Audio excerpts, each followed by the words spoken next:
Good afternoon, everyone. I'd like to call the Anaheim City Council meeting and the Anaheim Housing Authority meeting to order. Clerk, can you please call roll? Thank you, Mayor. Councilmember Bayless? Present. Councilmember Leon? Present. Councilmember Kurtz? Present. Councilmember Waz?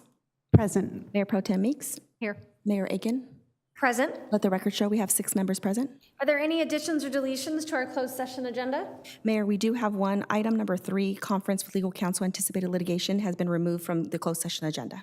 Wonderful, thank you. Mayor, I'm sorry.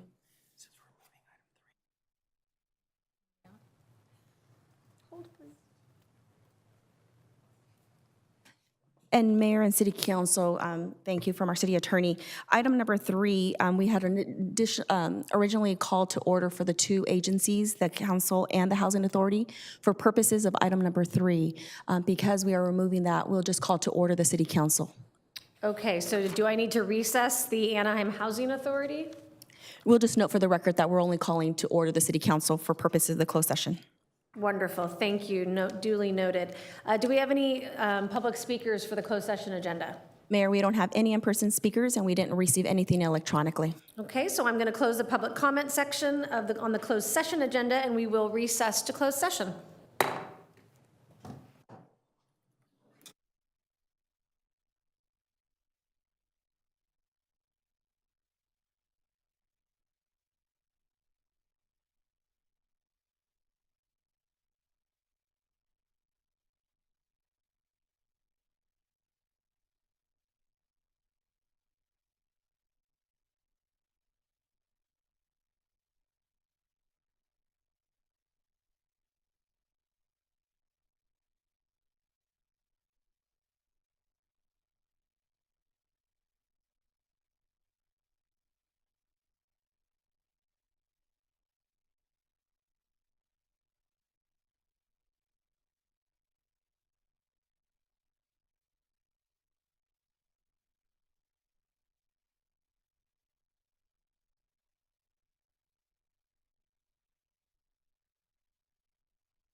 So I'd like to reconvene the Anaheim City Council meeting. Back to order, please.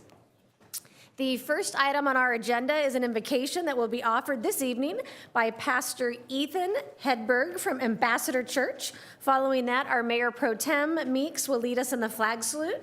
Will you please stand? And Pastor Hedberg, you can begin when you're ready, sir.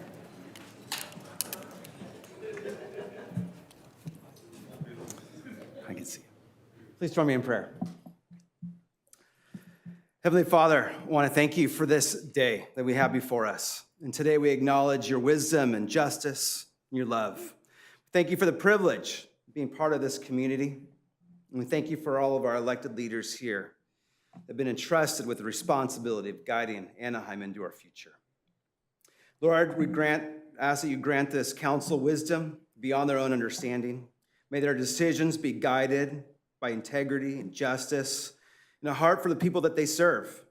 Give them discernment to lead with humility and courage, seeking the good of all, especially the most vulnerable among us. Help them to communicate clearly and give them wisdom to discern your good, your pleasing, your perfect will. I also ask your blessing over the people of Anaheim. May this city be a place of peace, of prosperity, safety, and unity.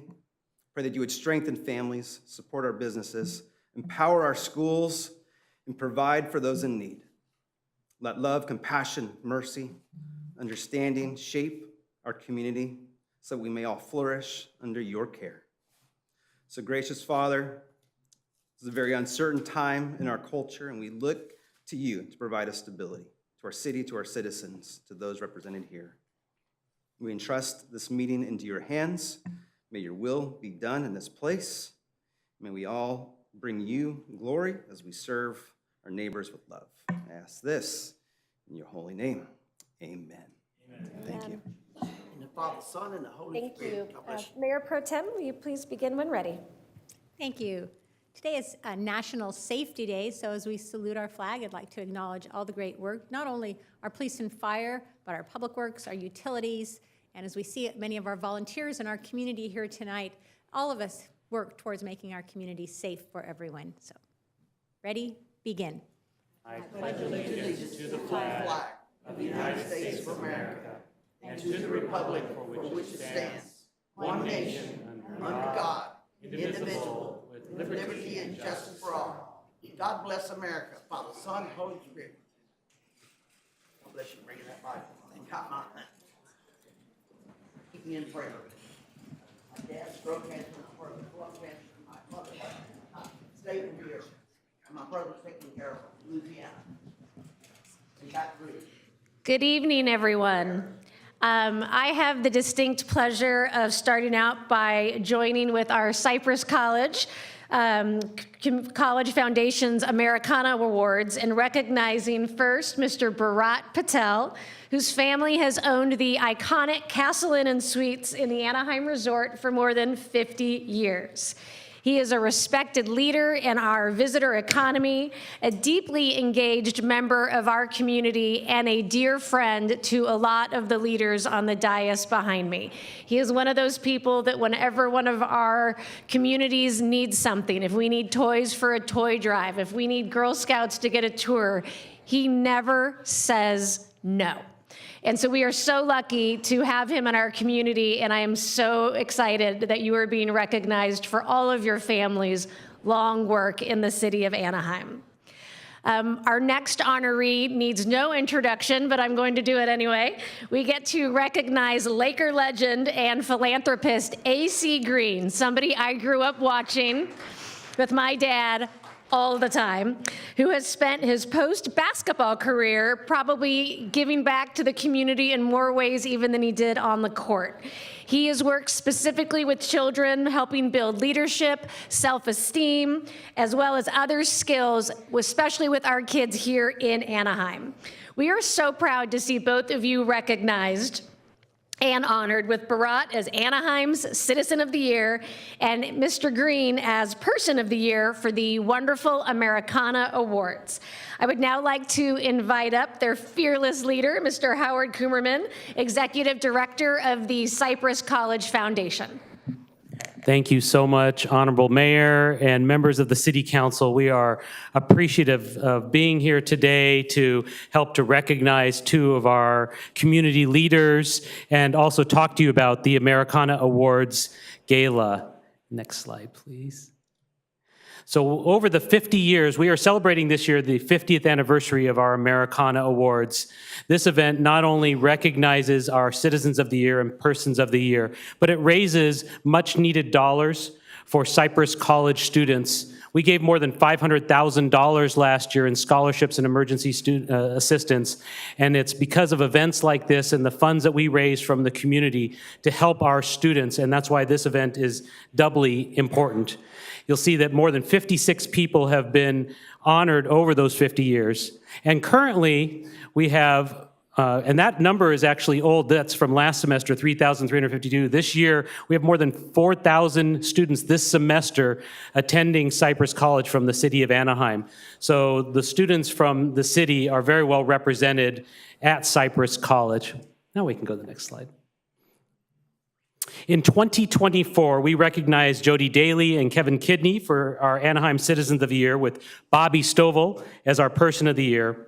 And this year, we look forward to recognizing, as you have already heard, Bharat Patel and our Person of the Year, AC Green. Next slide, please. Let me tell you a little bit about each of them, a little bit more detail than our Honorable Mayor, and then we'll get a chance to hear from them. Bharat Patel lived and served Anaheim for 50 years, a product of Catella High School and Cal State University Fullerton. The Patel family, Bharat, his wife and son, run the Castle Inn and Suites, which was named the Anaheim Minority Business of the Year in 2017. A man committed to community service, Bharat serves with numerous boards and organizations, ranging from executive board of the Anaheim YMCA to the Anaheim Police Department Foundation, among others. When he is not working, Bharat frequents Anaheim Ducks games with his family, one of his favorite pastimes. Let me tell you a little bit more about AC Green. AC Green is not only an iconic basketball superstar from the Showtime years of the Lakers, but also an exceptional role model for his community. Since founding the AC Green Foundation in 1989, AC has brought in 300 children each summer for an educational leadership program. This program helps at-risk youth with career exploration, character development, building self-esteem, and of course, basketball. AC also serves on the National Board of Trustees of the Boys and Girls Clubs, devoting himself to building future leaders across the country. Ironman AC Green is a 3-time NBA champion, winning alongside greats such as Magic Johnson, Kareem Abdul-Jabbar, and Shaquille O'Neal. Now we have a couple of short videos where we will hear from each of them.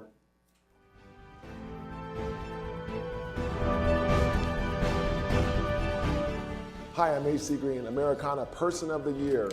Please join me on March 15th for the Americana 50th Anniversary Gala.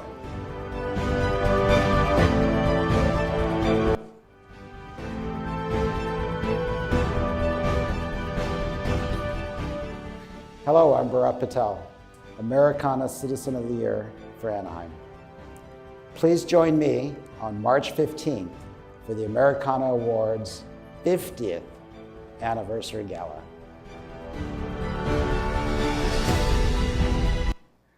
Well, you heard it from both of them. We've made it very clear. We'd love to have you join us on March 15th at the Anaheim Resort at 5 o'clock. We have an incredible silent and live auction. We have an opportunity drawing.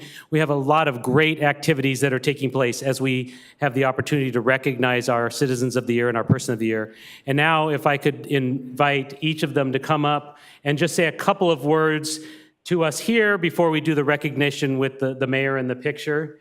Thank you. Let me start with Mr. Patel.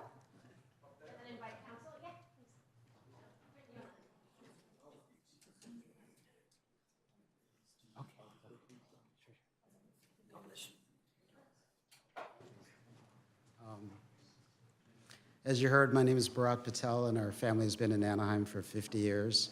And it's just a wonderful city, and I'm very humbled to be recognized for this. There's so many people in Anaheim that give back, and I always tell people Anaheim is a rich city. There's an abundance of people that are willing to take care of it, each and one another. So I'm very proud of that, and I'm proud to be part of that. And there are people in the audience that I respect and look up to, and you inspire me, mostly my family and friends, my kids. You mean the world to me, and that's why we all do what we do. So thank you, and please attend. Thank you.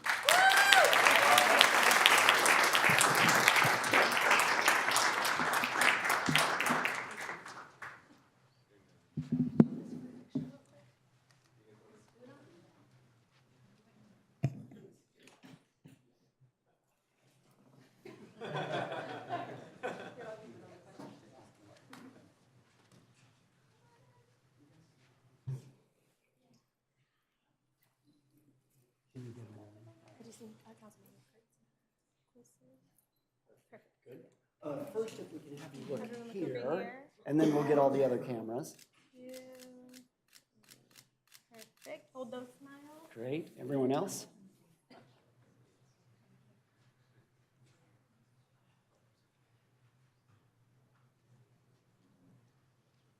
Wait, can I do my invitation with Carlos? Oh, there you go. Cede the floor to you, please. Go for it. You got it down. You got to do it. He's got this. I believe in you. I don't know how to do this. I believe in you. Half of us are going to not be in the photos, so you have to.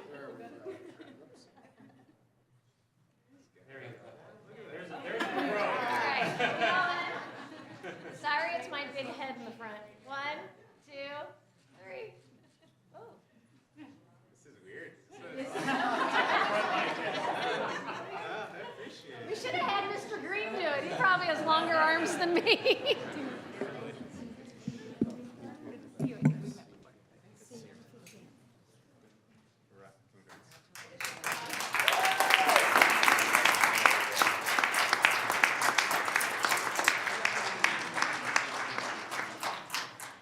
So next, we would like to welcome Mr. A.C. Green and congratulate him on his honoring as the Citizen of the Year.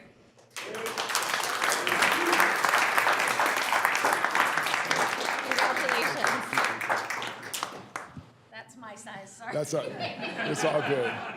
Just a little difference, that's all, just a little. But Dancing with the Stars would be good, you know? Here we go. It's like boom, boom, you know?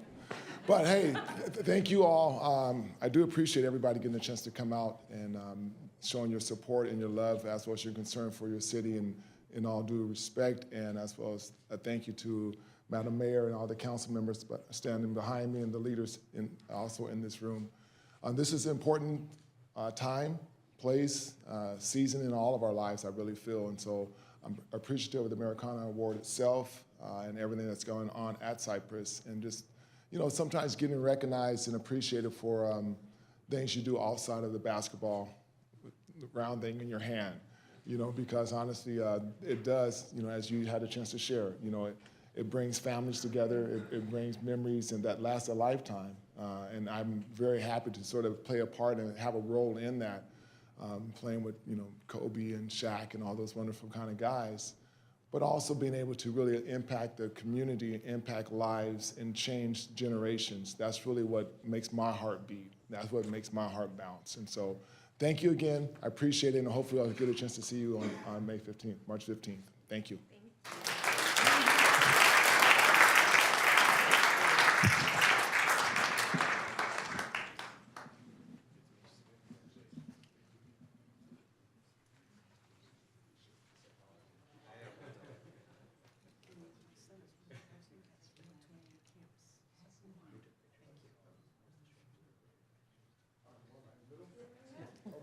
You're centered today.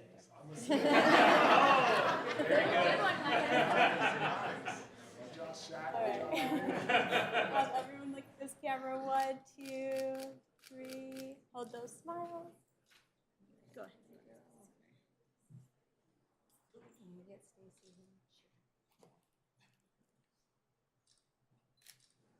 Best assistant in the world, Stacey.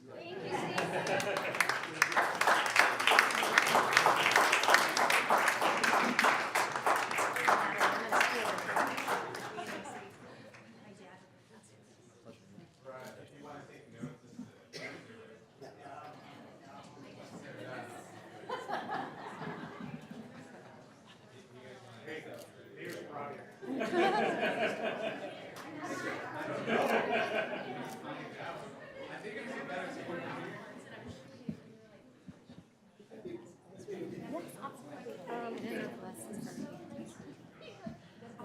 not sure. Do you guys have a business card on it?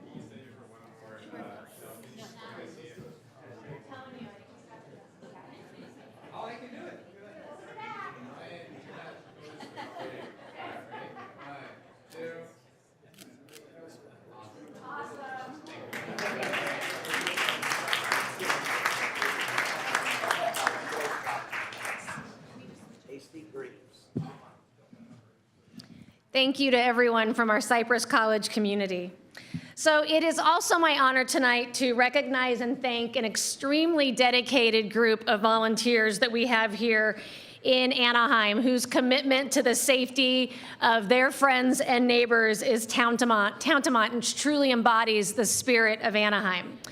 So with the fires that were raging across Los Angeles, we saw the great need and the impact throughout our community. And we, as the Anaheim community, know how important it is to know your way, to make sure that you are aware of fire safety and that you stay alert.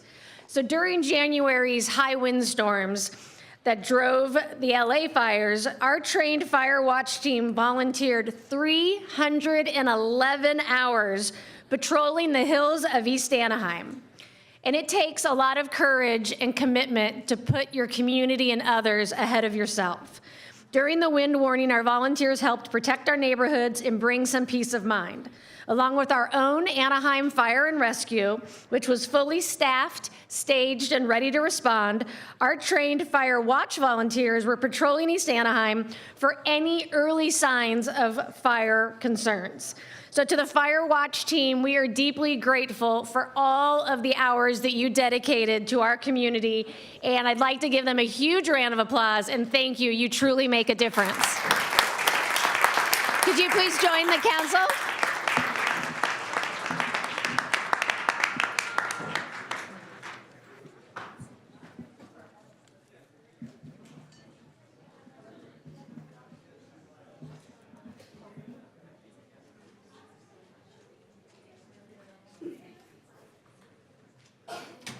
Of course. No, I was talking to Rachel.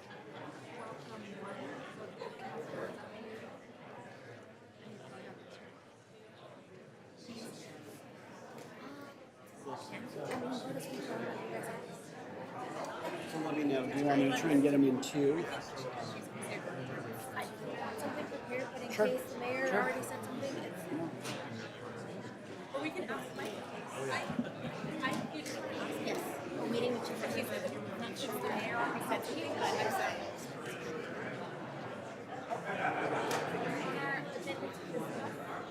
Okay, I just wanted to make sure. Yes, yes. So, if I could ask, starting with the chiefs, most fire staff, if we could ask you to do that. So, we're gonna try and get you in two rows, so if you don't mind, please do it. Where do you want me to go? And if I can get you in two rows as well. Let's see how we're doing.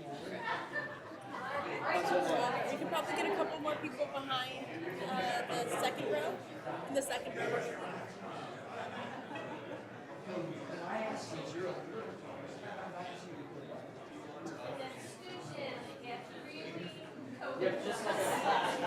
I need the faces in between. I think we have Councilmember Kurtz.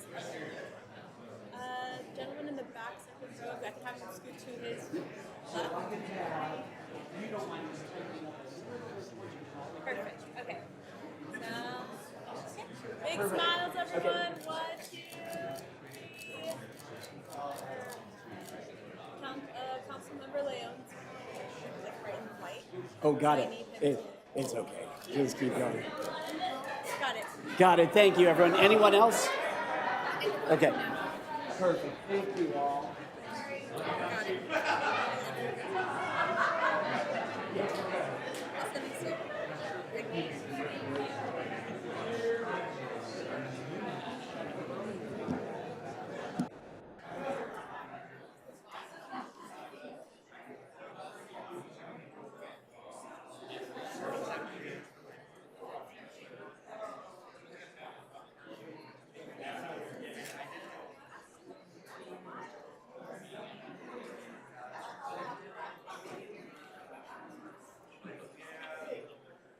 Council Nasser.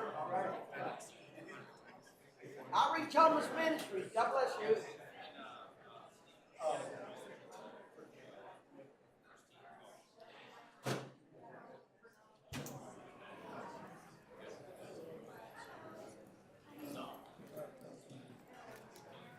Thank you, everyone, for your patience. So I'm now going to reconvene the Anaheim Housing Authority in joint session with the City Council. Clerk, are there any additions or deletions to tonight's agendas? Mayor, there are none. So, Madam City Clerk, can you please outline the public comment procedures and call forward the first several speakers addressing the City Council agenda? Yes, Mayor, thank you. Speakers have one opportunity to address the City Council. The public comment period is 90 minutes or until all agenda item speakers have been heard. Any time remaining of the 90 minutes will be provided to speakers who wish to speak on any non-agenda related items, but within the council's jurisdiction. A second public comment period will be opened by the mayor only if any non-agenda items speakers were not heard during this first public comment period. It will be opened by the mayor at the end of council business. The time limit for public comments is 3 minutes per speaker. Those wishing to address the City Council must complete a speaker card, which is available at the back of the council chambers. The name and contact information requested on the speaker card is optional. Any unidentified speakers will be called by the speaker card number. At this time, I'd also like to announce that Spanish interpreting services are provided at every City Council meeting. Simultaneous Spanish interpretation is provided through the use of headsets, and consecutive interpretation is available to anyone who would like to address the City Council. For translation services in other languages, please contact the City Clerk's office at least 48 hours prior to the scheduled meeting. La ciudad provee servicios de interpretación al español en las juntas del Consejo. La interpretación simultánea al español se ofrece por medio del uso de audífonos y la interpretación consecutiva de español al inglés también está disponible para cualquiera quien desee dirigirse al ayuntamiento. Para servicios de interpretación en otros idiomas, comuníquese con la oficina de la ciudad, City Clerk, cuando menos 48 horas antes de la junta programada. At this time, on behalf of the City Council, we would like to remind the public that Anaheim remains committed to freedom of speech, and we ask that speakers address the City Council with civility and refrain from making personal, threatening, abusive, slanderous, or profane remarks towards any member of the council, staff, or general public. We appreciate you reflecting this spirit when you speak. The time now is 5:26, with the 90-minute public comment period set to conclude at 6:56, or until all agenda item speakers have been heard. We ask that speakers line up at the podium once they see their name appear on the projection screen behind me. And Mayor and City Council, for agenda items, we have 3 speakers. The first speaker addressing agenda item 7, Gus Garcia. If they can please step forward.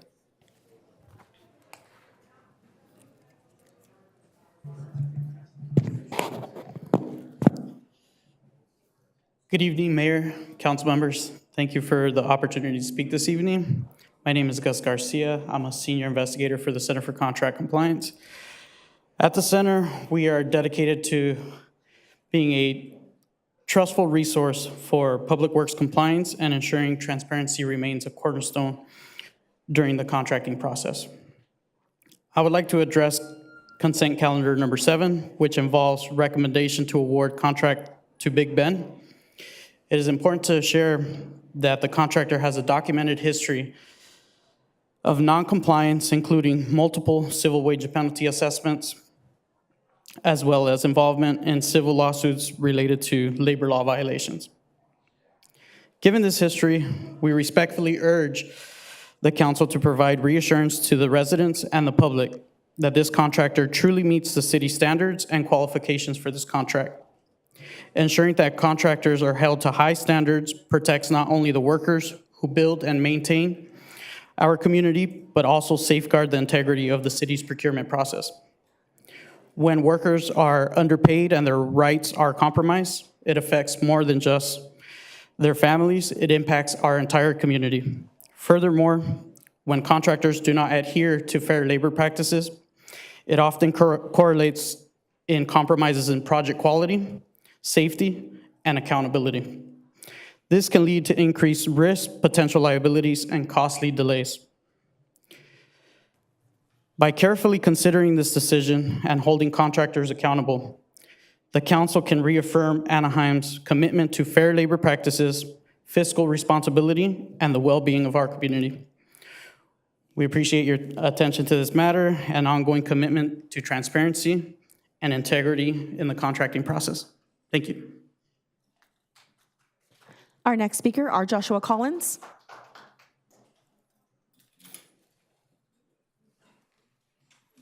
Another public comment. Cecil, I'm sorry. Cecil, I'm sorry, it's Mr. Collins' turn first. It's not your turn yet. We'll call you up when it's your turn, sir. Thank you. Absolutely.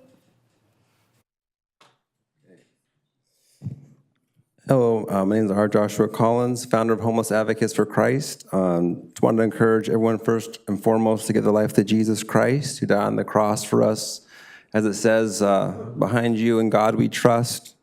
And we need to trust in God. Revelations 21:8 tells us the cowardly, the faithless, the liars, murderers, sexually immoral, idolaters, sorcerers, all be in the lake of fire. Now, the good news is Apostle Paul was once a murderer. And in Acts chapter 9, God transformed his life and saved him. And he became one of the greatest apostles and actually wrote a lot of the books of the Bible. So amazing what God's grace can do. But I wanted to talk about the issue regarding the homeless. February 18th, 2025, the Voice of OC article, it was stated by the city, Mike Lister. It says, one of his quotes here, even if we get closer to full, we always have beds accessible for our police outreach officers to provide. And I think that was the reason that I guess it was decided by the city not to renew a program that had 50 beds with 4 churches going in the city. But I know from my personal experience working with the homeless that when I'm out doing outreach and trying to get them housing or things like that, or get them connected to CityNet, get them into shelter, many times I've been told there's no beds available, not just in the city of Anaheim, but also in the city of Buena Park. So my bet is that is not really a true statement. And I know that rain's coming soon. I want to encourage the city to encourage or work towards providing more beds for those in need. And just think of it this way, if you're on the street, how fast would you want to be in the shelter, especially if it's raining outside? You know, the Bible talks about the rich man Lazarus in Luke chapter 16, and the rich man didn't care about the poor man, and eventually he ends up in the lake of fire, and the poor man went to heaven, right? So it doesn't mean everyone that's poor goes to heaven, but I think that God is making it clear. He wants us to consider our neighbors that have less, of course, and make sure that if it's within our power that we do something to help them. So I want, I hope that things will change in that regard, that'd be easier to get people into shelter. I know an individual I brought here or told about the meeting and he came, Ronald was able to get shelter, but it wasn't until he came in person to this meeting. But I know that when I was on the street calling CityNet trying to get him into shelter, we were told either he has no beds available or all this waiting. It took such a long time, he wasn't getting help. He was out there on the street getting hit with a rod on his head sometimes. All kinds of things were happening to him. Mr. Collins, I'm sorry, your time is up. But just wanted to share that. But please, if you can, renew that program. I think we need it. Thanks for your time. Our next speaker, if they could step forward, Diana Cutler.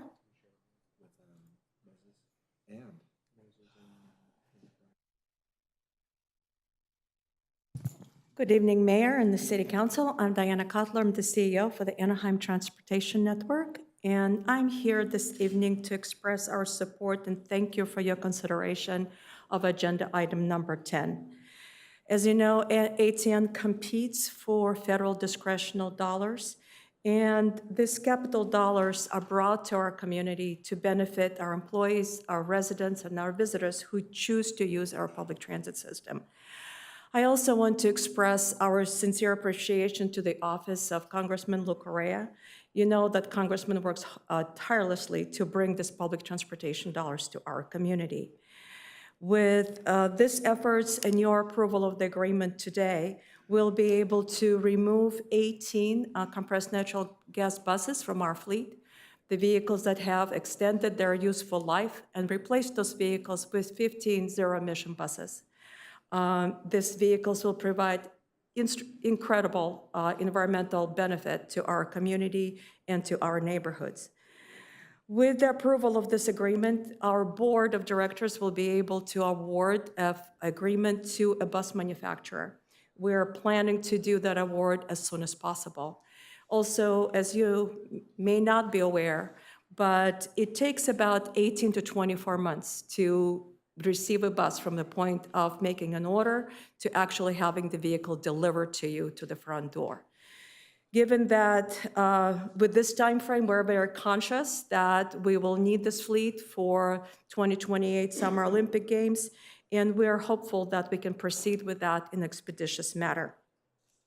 As we know that both the city council, congressman's office, our board will be monitoring us to make sure that we meet this very important deadline. I also wanted to thank you for the opportunity to work with city staff and ATN being asked to assist with that on the needs and opportunity grants through the areas of persistent poverty in the neighborhood that was chosen under that particular grant. We'll look forward to starting that work as soon as feasible. Again, thank you, Mayor and the City Council, for your consideration and your commitment to public transportation in the city of Anaheim. Thank you. Mayor and City Council, that concludes our speaker on agenda items. We have 15 speakers to address council on general comments. If our first speaker can please step forward, Cecil Jordan Corkin.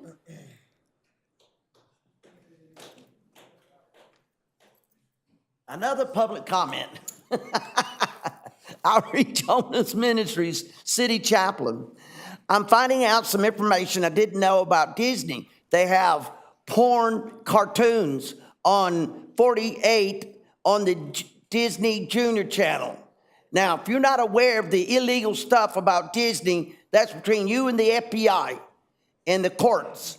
And you can be reported on this. If somebody knew what they were doing, they could report you on this from Anaheim, California, under the Gene Audrey way of the production of the entertainment of Disney, because it's illegal to have the sex trafficking in the animation and the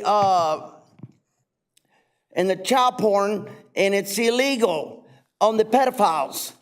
But if you're not interested in finding out about that, just turn your television on, and there it is, Blue. I looked up Blue, and it was porn, and it was gay.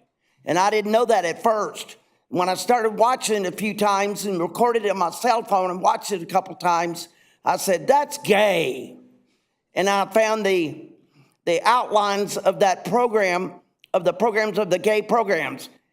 In some of the programs that we have two wives, we have two husbands in the programs of the outlines of the films. On my cell phone, I saw the outlines when I was sliding them across and looking at that real quick.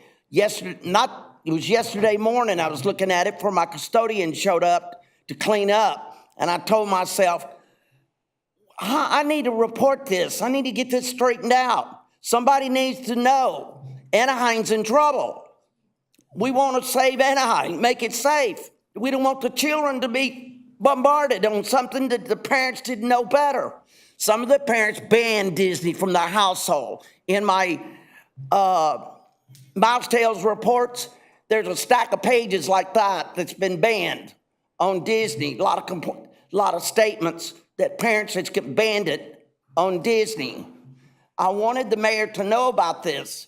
It's her Anaheim while she's mayor. Father, Son, Holy Spirit, on the safety of that matter. I just want you to be safe, and I want the children to be safe. And I do the gun reports on the gun laws in schools with Lou Carrero, the congressman, and I've been working on that too. You be careful, okay? You go home and put on your Mayor Channel 3, 48, and you'll go, oh, Jordan's right. It's on there. I don't know why it's that way. I asked Mr. Walt Disney to come to my apartment, look at the reports. He didn't want to. He drove off. He was there in front of my apartment at the bus stop across the street from it. I asked him to spend some time with me. He drove off. Cecil, I'm sorry, your time is Read up. his conspiracy reports too, the first 10 pages. Our next speaker, Mark Richard Daniels. In the Father, Son, and Holy Spirit, and I pray for you in the mornings. Okay, the council team. God bless.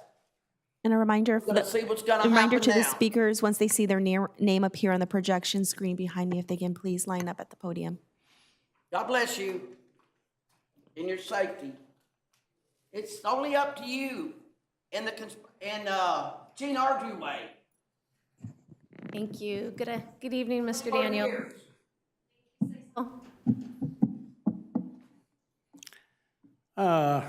Turning another musical page. Last Tuesday in Stoddard Park off of 9th Street, there was an incident that drew the attention of a neighbor of the park, our very own Mike Robbins. And he was taking some books over to the little book door thing you put donated books in right there at the edge of the park, and noticed this big commotion in the park. And as it turned out, somebody had passed out on the ground, and there were there was like a whole group of people gathered around. And so he realized, oh, it must be an OD or something's not right here. So he ran back to his house, which is only like 3 houses off the park there, and retrieved some Narcan. And a lot of our homeless advocates and the people that feed the homeless in our group, the Homeless People's Task Force, carry Narcan. And it's a wonder drug. I think it should be on every corner. It should be accessible. So he's going back to the park to help this individual. And as it turned out, the police officer had driven up, and he said, well, told the police officer, I have this Narcan here. Do you want to administrate it to him? And the police officer seemed kind of puzzled, but then he took it, and turns out the police officer didn't have any Narcan on him.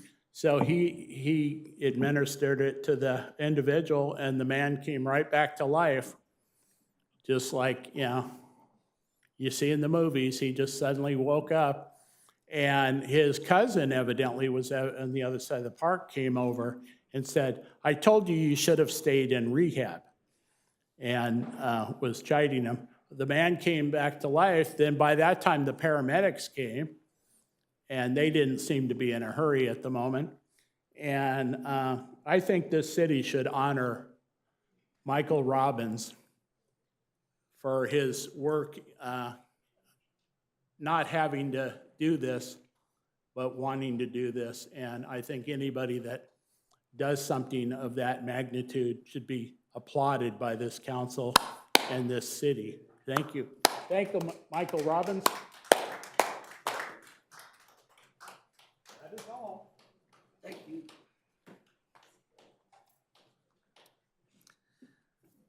Hello, members of the council. Thank you for seeing me. Before I make any statements, I just want to read a letter out on behalf of the proprietor of California Inn in District 4. Dear Norma, I hope this message finds you well. I'm the owner of the California Inn in Anaheim, and I'm reaching out to you regarding a $6,500 permit fee for the 2 murals we have on our property. When we had the murals painted in January 2024, we were not aware of any associate permit fee, as a small business operating a hotel comes with many expenses, and this additional fee has been challenging for us to manage. The purpose behind the murals was to create an inviting atmosphere for our guests, which also showcases the spirit of Anaheim and Disney. We've received numerous positive compliments on the artwork, and it has been well received by both our guests and the community. Given the financial burden this fee presents, we would appreciate if there was any possibility of having the permit fee waived. The cost to remove the murals and return the walls to their original gray color would be approximately $1,500, which is also a significant expense for us. We would also be grateful for consideration of any assistance you can provide regarding this matter. Please don't hesitate to contact me with any questions you may have. Thank you for your time and support. Dinesh Patel.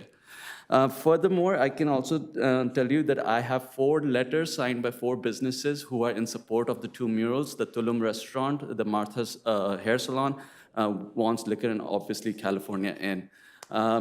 We are in the Disney Resort District, so we do pay the additional 2% tax every month. We've never, been late on paying our taxes. We just want to develop a safe and Disney-like atmosphere for our community. And we're literally on Vermont and Harbor, so just one street across and you're out of Disney Resort District and the 2% is waived. Both the murals have Disney themes to them. It's just kids in Mickey Mouse, Minnie Mouse hats, just having fun. And all of our guests love it because they come there for the Disney experience. In addition to our guests, I've seen local community members, bring their kids along, kids who are coming back home from high school, dragging their moms to get pictures clicked so that they can post it on Instagram. We're just enhancing the community.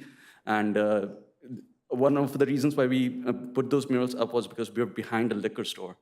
And liquor store is fine, but it does sometimes invite, let's say anti-social elements. So it just gives everybody a sense of safety, a sense of comfort, because right across the street, the motel, you would, if you do end up having to stay there, you would be locking up and putting all the furniture against the door and won't be getting into the bed without a hazmat suit. We are safe, we're clean, we are hospitable. We just want to enhance Anaheim. And even the case enforcement officer, Cassandra, she said that we should keep it because it just looks so beautiful. So please, that's all. Thank you. Mayor, excuse me, may I ask a question? Oh, sure. Yeah, do we have your contact information? Because we can look into it and speak with the head of that department and then make sure that we get an answer back to you, but I don't want to cut off my colleague. Thank you. Wow. I just wanted to make sure we had your contact information so I can contact you and go out there and see what you have. Yeah. Thank you. When you signed in, did you put your contact information? Yeah, I did. Councilmember Kurtz, yes, on the, we do have an address, a phone number, and an email. Great, thank you. Is Ted or Brittany in? Sorry. Brittany's in the back. Sorry, I can't see. All right, thank you. Oh, thank you. I'm so sorry. If you could speak to our staff member in the pink shirt. Yeah. That would be helpful, and she can follow up with us, and we can make sure that we look into it for you. Great. And just like Mr. Patel, we also have an inn. It's not Castle Inn, it's California Inn. Hopefully in 48 years, I'll find myself here. Thank you.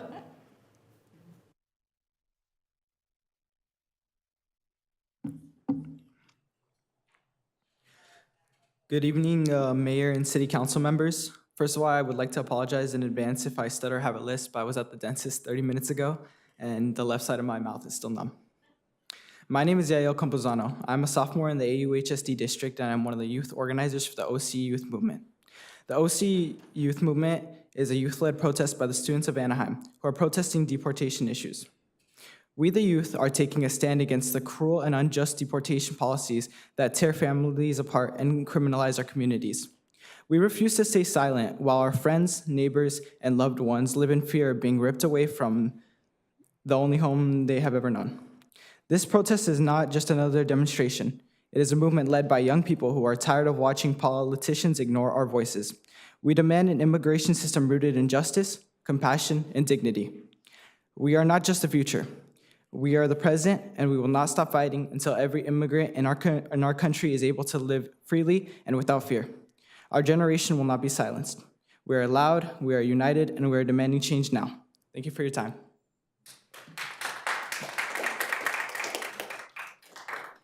And the next speaker step forward.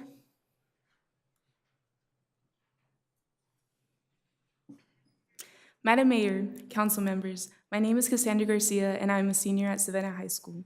I am also an organizer and youth leader for the OC Youth Movement. Having grown in Anaheim, I've experienced firsthand how policies that neglect immigrant communities deeply affect our communities. We've seen parents detained, children left without care, and families driven into the shadows out of fear of deportation. Even with California's sanctuary laws, our city has not done enough to ensure safety and protection to all residents. That is why we stand here today, to call for action, not just words.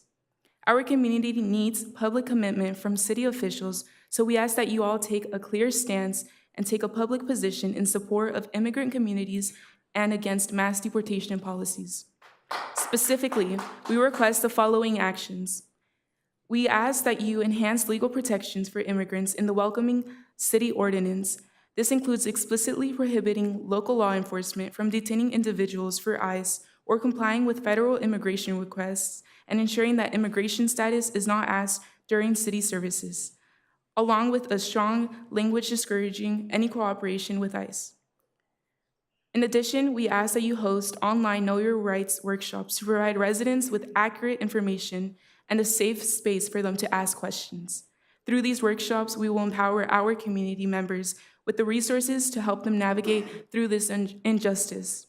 As our elected officials, we trust that you will listen to our concerns, the concerns of the youth, take meaningful action, and ensure that every member of our community feels safe, valued, and protected. Thank you.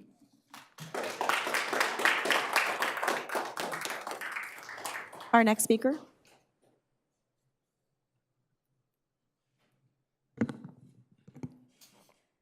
Good evening, Madam Mayor and council members. My name is Haley Sotelo, and I'm currently a freshman at Savannah High School. I've lived in Anaheim all my life and currently live in District 3.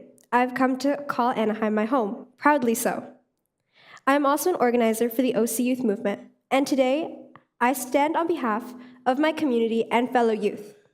To reiterate what my fellow youth have said, the march we are planning is a peaceful demonstration for a crucial issue affecting many of the people in our communities. The worries of immigration have risen in our communities, and while I'm grateful that our city council members have put out statements and organized to have the fire and police chiefs put out a statement, that does not exempt that we are missing action. We need a stronger welcoming city policy with stronger language, and we need the Anaheim Welcoming website to be regularly updated with resources for our communities. As youth, we understand that it is a fearful time. But in this time of change, it does not mean we should stay silent. If anything, it means we should have the courage to protect those who need it the most. The people who speak are not more important than the people who have raised them. We are asking you all to have the courage to make a change in our local city policy and to make small changes that will be impactful for those in the communities you serve. We formally invite you all on this dais to join us on Thursday, March 6th, as we engage in a peaceful demonstration, a march aiming to create change in a positive and productive manner with unity. Thank you for your time.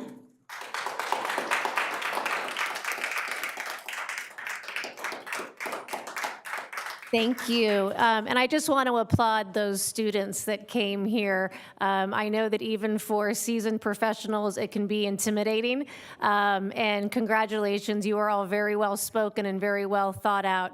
I do want to thank you for mentioning our welcoming city policy that we did put some time into updating that website at the beginning of this year. However, I would like to meet with you if you have some specific changes that you would like to see. I would love to meet with you because I do think that the peaceful action that the Anaheim Union High School students have taken over the last couple of weeks is something that should be commended. And I also wanted, because I know it was mentioned by one of the students, I would like to thank both our fire chief and our police chief for putting out a message on social media explaining what has been said in a lot of private spaces with school districts, with parents, about what we are actually doing, because our job as a city, and I know their jobs as public safety, is to serve and protect. And that means no matter what your immigration status is, if you need the police, and if you need the fire department, there shall be no fear in the city of Anaheim that you can reach out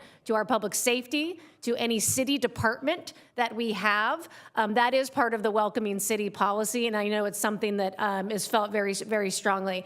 But in the meantime, I would like to, I love your idea of an online Know Your Rights forum. We have printed out some Know Your Rights pamphlets that I would encourage, and we will do a better job getting them to you to give out to your friends and neighbors that may have questions but maybe don't feel comfortable coming to pick them up at City Hall. So I'd like to work with you guys too about what your ideas are to get this information of what we are doing and doing quite well out into the community. And again, thank you so much for being here.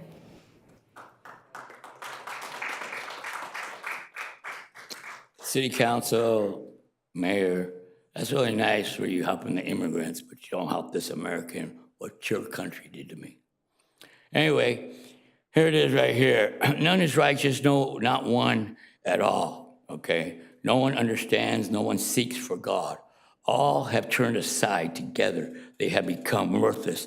No one does good, not even one, okay? That's in Romans 3, 11 and 12. Okay, and there was no one. And when I went to these churches, okay, I say that word F-U-C-K. Okay, the word is a rude word for having sex with somebody. So when I say it to you, I'm not having sex with you or being rude like these people, okay? That's why I told them first over in City Council in Riverside today, because I did a video and I said cussing to Deputy Cooper. Now, first responders are deep in Harvest Church and Sandals and a lot of churches, okay? So you go figure out why they're so rude, you know, screwing me and screwing the way you screw your ladies, your daughters. Because why? You wanna know why? Because in the Bible it says you're supposed to turn their cheek when they do something wrong to you. That's abuse. What family law? This is why all these churches did this to me. My ex-wife, because they know the Bible. They use it the wrong way. I don't believe in that because I got First Amendments. And now my case with Fred, the mayor, is going to get his dismissal because I could ruin that man's life. Okay, that's love, and they know it. And that's why they're going to give me dismissal. It's been going on for 2 years. They've been trying to take a deal. I could screw you. I'm not taking a deal this time, but they always make me take a deal in due time. I've never been guilty of a crime, but they make me take a deal. And I won this one, okay? They're gonna give me dismissal. I could ruin that man's life, okay? Now, another word for F-U-C-K is when a soldier would come back sick and found to have BD, the abbreviation was F-U-C-K stamped on the paperwork, okay? And there are a lot of things these Christians use against you because, you know what? They're phony as hell. I got my first, excuse my language, but you know what? There are a lot of verses in the Bible. King James, and God saw the wickedness of man was great in the earth, and every imagination of thoughts of his heart was only evil continuously. Okay, that's the King James that the Bible Harvest uses. Okay, Luke. Then Jesus said, "Father, forgive them, for they don't know what they do." And they divided his garments and they cast lots, and the people stood looking on. But even the rulers with them sneered at him, saying, "He saved others, let him save himself. If he is Christ, the chosen of God." Luke 23, Mr. Soto, 34. I'm sorry, your time is up. Thank you. Our next speaker, if he could step forward.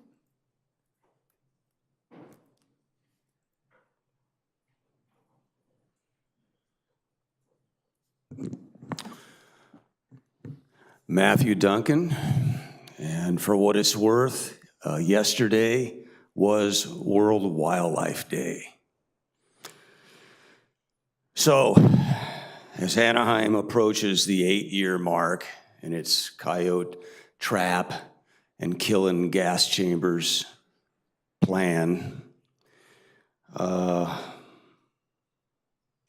like to make or share with you a comment that was made by a city official about a year ago in our discussion about my opposition to trapping. And he said, "Matt, we're not going to stop trapping." My first thought was, what, forever? And so the more I thought about it, the more it made me kind of reflect on a comment that was made by Alabama Governor George Wallace way back in 1963. He was a staunch opponent of segregation, public school segregation. He believed black kids should go to school with black kids only, and white kids should go to school with white kids only. And so in one of his speeches, he concluded it by saying, segregation today, segregation tomorrow, segregation forever. And I can't help but kind of see the parallels between what Governor Wallace said and what was said to me a year ago about the coyote trapping. Different issues, obviously. Both involve, one's racism, the other speciesism. Both involve oppression. But it makes me think, in Anaheim, you could be saying, Mayor, killing coyotes today. Matter of fact, all of you could say it. Killing coyotes tomorrow, killing coyotes forever. You've killed 84,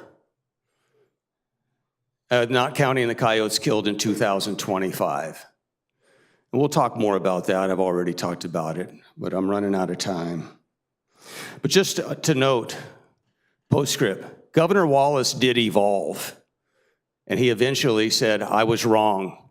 And he stood up against segregation, and he supported desegregation. Thank you. For the coyotes, for the song dogs. Mr. Duncan, I'm sorry, your time is up. Our next speaker. Strange passion, killing coyotes. Not sure why you want to do that. Good evening. Hello, City Council, Madam Mayor. How you all doing? My name is Amin Nash. I work with the Arab American Civic Council located in Little Arabia. I come today mainly to encourage the city of Anaheim to bring a different type of recognition to Anaheim's Middle East or North African population, not the one that we did pass for Little Arabia, but that recognition is actually in demographic data. So you see, though you can see me and my colleagues that's here and all of us in Little Arabia talking and hearing our language, there's a fun fact about us, and it's that we don't have an ethnic checkbox. We're invisible in the data. And this causes some real issues.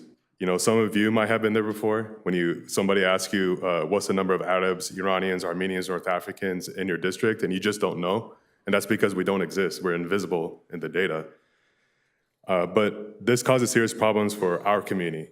If you put yourself in our shoes and we ask, what's the diabetes rates, what's the heart disease rates, what's bullying rates, hate crimes, this impacts us because we can't tell our own story and we don't know how to help our own community. And this causes long-term issues. So I just come here to encourage Anaheim to find a way to increase its recognition, the inclusion and belonging for the Middle East, North African, the MENA population. There's thousands of us in Anaheim who have your back, and taking such a stance would change many lives. So I just want to come and say this.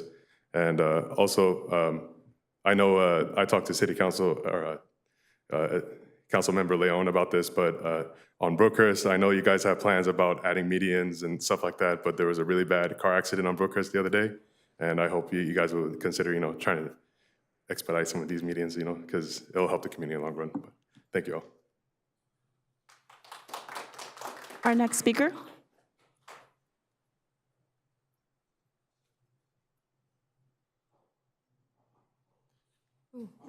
Hello, everyone. I hope we're all having a good evening.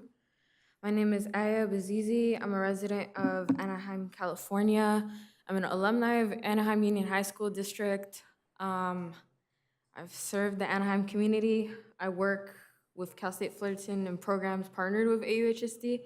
But today, I'm here with Arab American Civic Council to also push for MENA inclusion, Middle Eastern and North African inclusion for people such as myself. As a North African living here, I know more than anyone here maybe can ever imagine about MENA exclusion. The feelings of non-existence within existence, erasure, and othering that comes with it. Today, it seems that a lot of issues were brushed upon, such as immigration, and immigration affects our community as well. but we don't really have the data to see how many of our community members are undocumented, how that's going to affect our demographic, because we're not, listed on state data. And that's why I'm here to support, endorse, and encourage the city of Anaheim to bring more recognition to the Middle Eastern and North African community beyond, Little Arabia, which we do appreciate, but we also need state data as well. And this recognition would be extremely transformative for the lives of many and would give us a sense of dignity that our community not only deserves, but demands. Thank you, and have a good day, you guys. Our next speaker.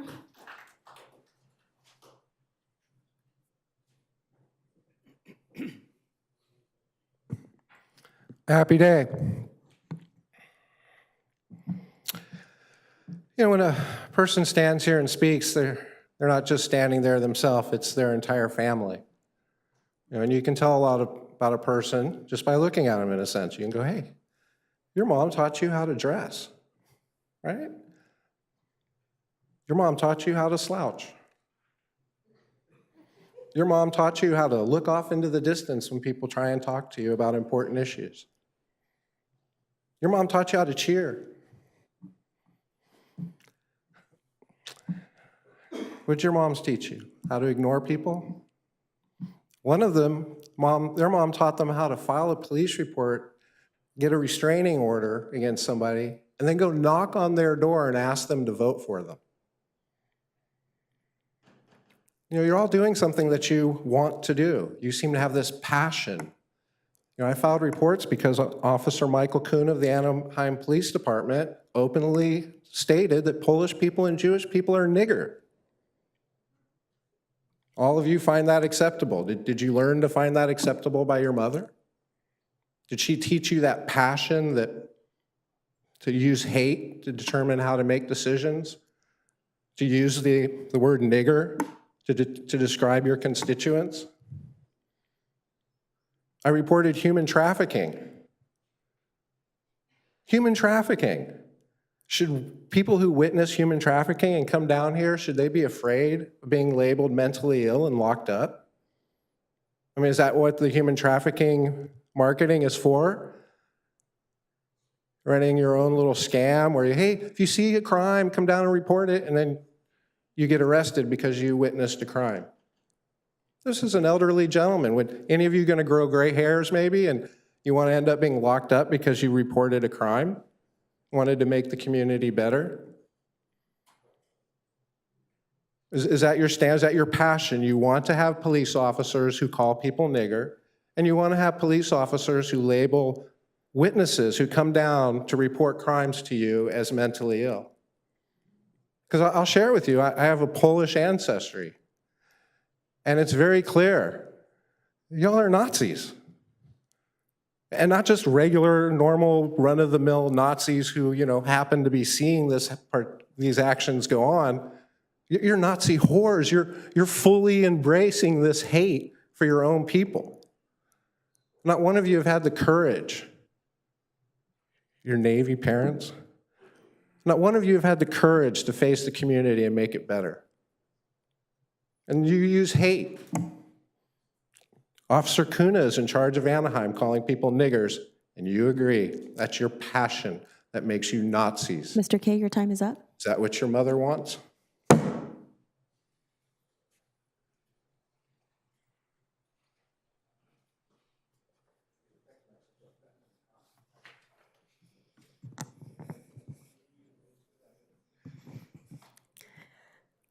Let's chat about the housing element.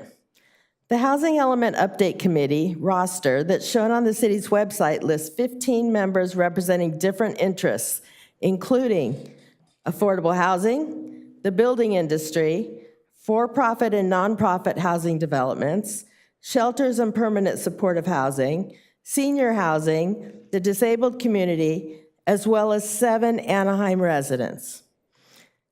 This committee, their meetings were held virtually in 2021 due to COVID. Meeting summaries are currently available for the public to review, along with the PowerPoint slides.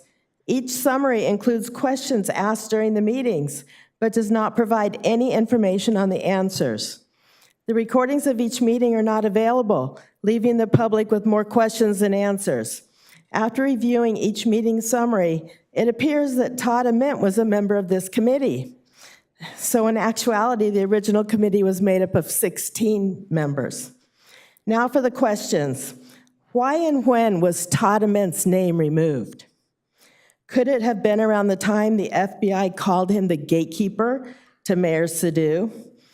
Exactly what city interests was Todd representing? Was it his purpose to represent himself by gaining access to inside information on potential developments in order to pass that information on to his developer buddies? Mitchell Lee, a resident committee member, stated that while Todd may have been listening and viewing the meetings, he doesn't recall him ever participating. Another Anaheim resident committee member, Tom Fielder, raised a question to a city employee, Molly Mendoza, asking why each meeting didn't reveal who was participating. He stated, and I quote, "I understand that attendees can see the person speaking, but they can't see the entire list of participants. I know this because I couldn't see when he was an attendee." Molly responded, "Yes, we received that comment last time, but because we're sharing a screen, I can't adjust how they see the panelists." Tom asked, "Are you concerned about Brown Act violations? In other words, are these meetings governed by the Brown Act?" Molly responded, "These meetings are not governed by the Brown Act." The last committee meeting was held in September of 2021. In the last 3.5 years, a lot has happened, including Todd Ament pleading guilty to a felony. Today, our city claims to be the most transparent in the county, if not the state. Removing the name of a convicted felon from the committee roster does not look transparent to me. Maybe Natalie Rubakova can shed some light on what really went on behind closed doors, since she too was a committee member, especially since proposed pipeline projects in the housing element are using false addresses in the final report. Thank you. I have something here for the city council. It's the transcripts of Tom's conversation with Molly Mendoza. Thank you.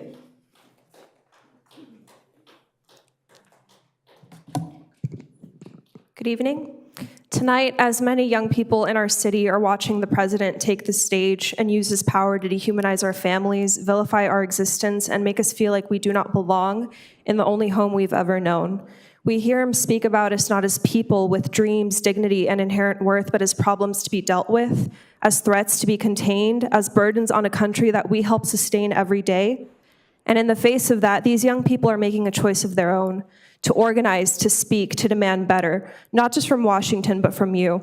They're not asking for a favor, they're asking you to do your job. Working alongside these young organizers, I've watched them extend a level of grace that they're very rarely afforded themselves. They're here tonight inviting you to stand with them at their march in solidarity with our immigrant communities. That in itself is a huge act of faith, faith that you will listen, that you will act, that you will choose to lead. But faith alone won't protect them, and the love that we have for our communities alone doesn't make the work of protecting them sustainable. Once again, it falls on working class organizers, and I mean real working class, like worrying about paying rent working class, to take on the financial, emotional, and physical burden of this fight. We're the ones right now ensuring that our communities have the protections and access to knowledge that you should already be fighting for. We're planning another Know Your Rights training in District 3 next week, not because we have the resources or the institutional support, but because we know what happens when we don't. Threat of losing federal funding shouldn't be cited as a reason to be cautious. It's what I've heard. When Trump came after us for sanctuary, California didn't flinch. We took him to court and we won. When he tried to strip millions in funding from cities that refused to be complicit in his deportation machine, a federal judge struck his threats down as unconstitutional. We sued his administration 123 times in his first term, and we won a majority of them. So before you let fear dictate your decisions, remember that this same fear was used as an excuse before, and it was proven wrong. We didn't lose that fight because we refused to surrender our people to political convenience. If you're with us in September for El Grito, I want you with us in March when we need Know Your Rights trainings. So before you listen to these voices urging caution and advising you to release carefully, meticulously orchestrated statements, before you let fear of political retaliation in whatever form it takes shape your choices, ask yourself, what does it say to young people when they watch their president weaponize fear on the national stage only to see their city cave to it at home? We ask that you please listen to the people who've been in this fight, who've protected each other when no one else would, who wake up every single day in this city and put their dreams on hold so that tourists can come here and live out theirs, who are asking you very bravely to stand with us now in the ways that matter. Thank you.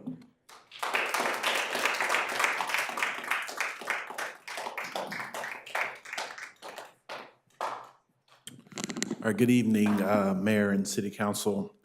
My name is Khaled Hudson, and I'm the Advocacy Manager for CARE LA, which is based right here in in Anaheim, I'm sorry.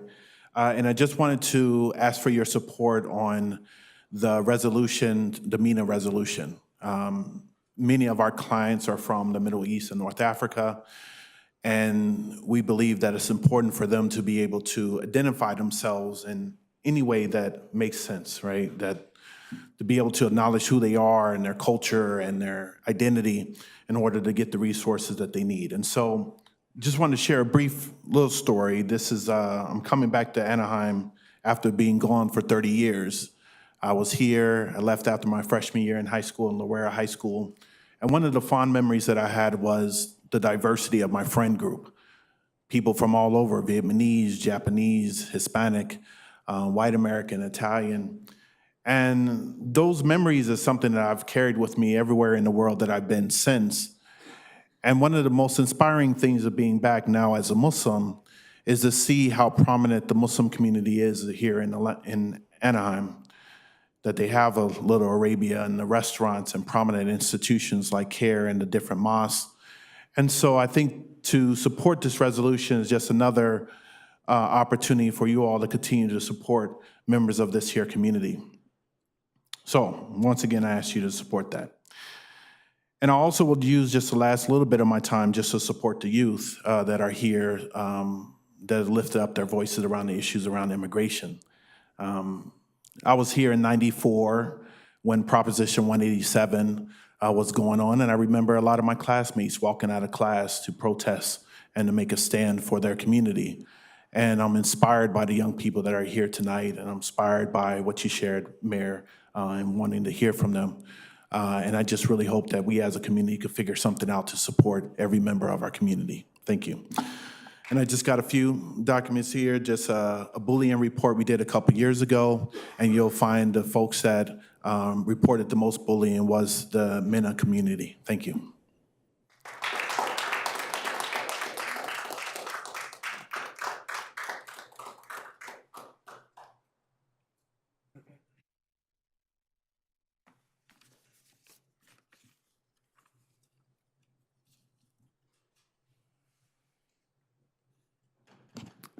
Mark Herbert, AnaheimGreece.com, where this meeting will be notated.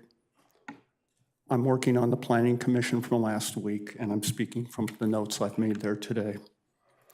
I will be speaking on the housing element and the housing problem in this city, as well as the Housing Element Update Committee, which is the public's access to this process. If you look on the wall there, the city has housing as the 13th priority. That's not the way the council has spoken, but that's the way it is in writing. The council says it's the number one problem, and I'd like to give some numbers to it. In the fifth cycle, that was 2014 to 2021, the state, through the housing element, said that the city needed to produce 5,700 homes. 3,200 were to be affordable, 2,500 market rate.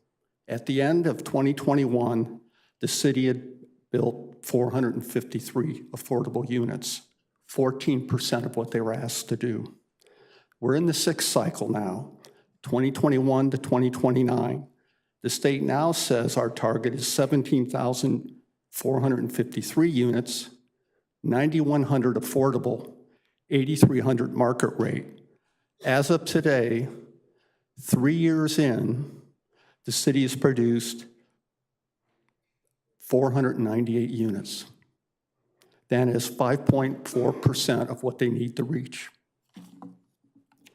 Let me go quickly to the Housing Element Update Committee, and let me read. The current 2024 draft that the city's sending into the state was revised in January 2025 and is 760 pages. The November 2024 draft is 117 pages longer than the first draft submitted to the state in October 2021. It's a 19% increase from the last draft that the Housing Committee worked on. Now, the Housing Committee hasn't met in over 3 years. It has missed 40 meetings.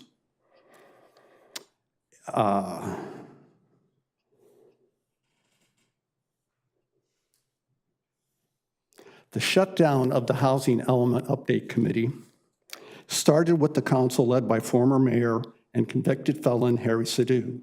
The shutdown proceeded through the council led by acting mayor Trevor O'Neill, and it continued up until last week under the leadership of Mayor Ashley Aiken. 40 missed meetings. It was to meet monthly. Those meetings, they had 7 early on, were 2 hours apiece. The meeting we had last week to make up for Mr. 40 Herbert, your time was is up. 1 hour. Our next speaker.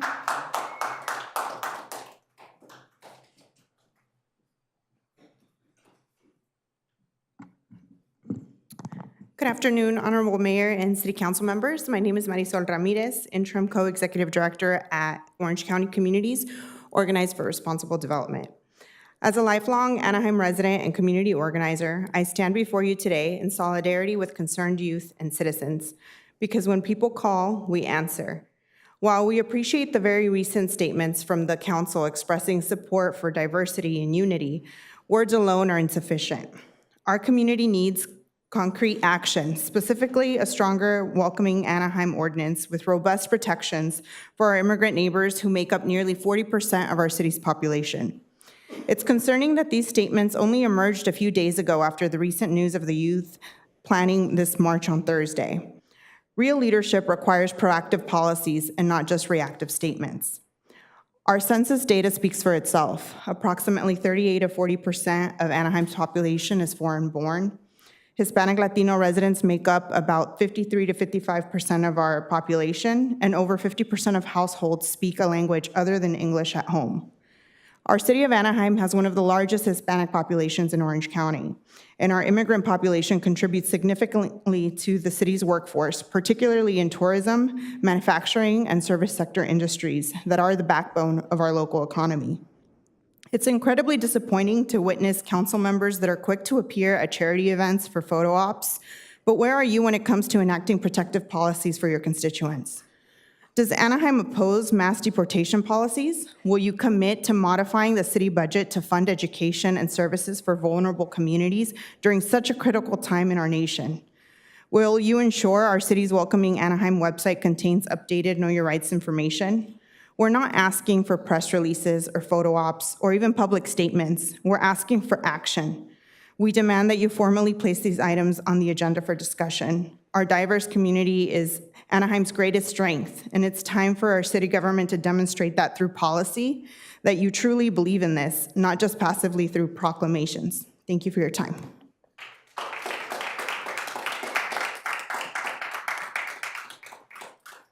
Our next speaker.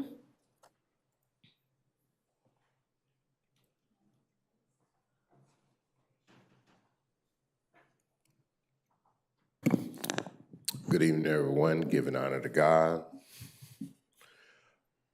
This country, a government of the people, by the people, for the people.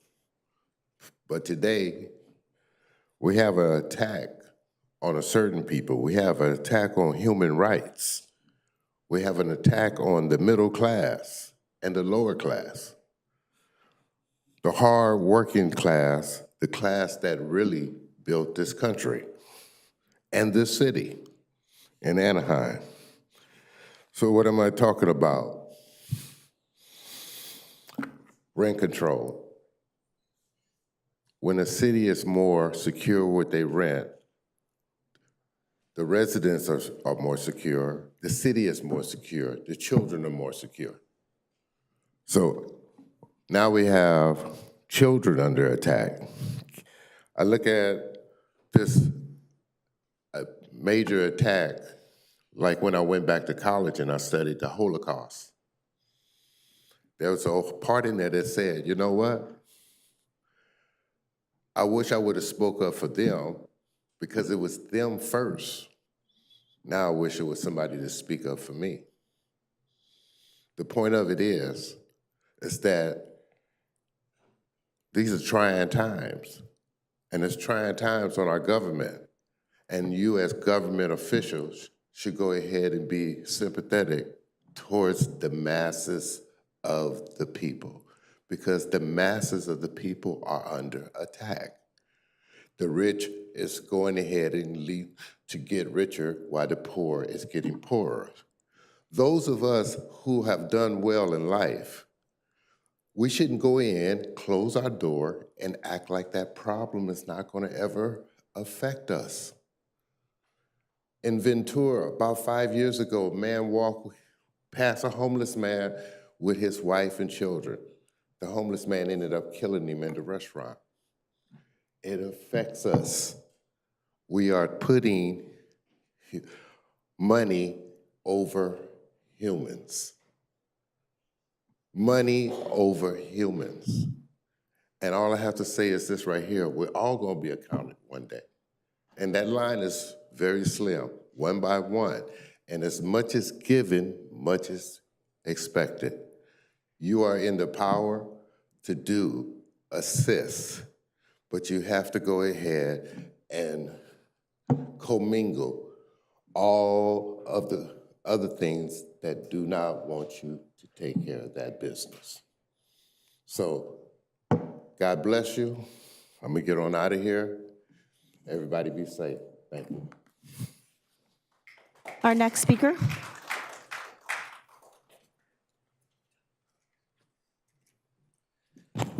Good afternoon, buenas tardes to all of you, City Council of Anaheim. We do support what the audience is asking for. We do demand that hopefully our voices are heard. I am a son of migrants, not immigrants. This was Tongva territory, unceded Tongva Gabrielino Native American land, and also Mexican indigenous land. In 1848, the Treaty of Guadalupe Hidalgo, there's actually documents where we deserve a little piece of land and free water, just like the African slaves when the first colonists brought them here as slaves to the Americas. I also want to thank the City Council for the murals that we have. Thank you, Natalie Bacaba, for you supporting, our Chicana indigenous communities. And I also thank Mayor Akins as well, and every City Councilwoman, Campos, Christine Mas, Natalie Meeks, Carlos de Leon, for everything that you've done for the immigrants and migrant communities over there in Little Arabia. And also, Ryan, I've seen you before in other meetings in other departments. And also staff and the audience that we really look into that. My stepfather is a migrant, half-breed, from the indigenous tribes of Oaxaca, Huayashcac, where traditionally we eat grasshoppers. I know it might sound kind of strange to eat grasshoppers, chapulines, where we painted a mural of an indigenous community where there is people there that are not documented. But my point as an indigenous person, they know us as Mexicans, but Mexica is the correct way to say Mexicano. The Mexica people, we work very hard.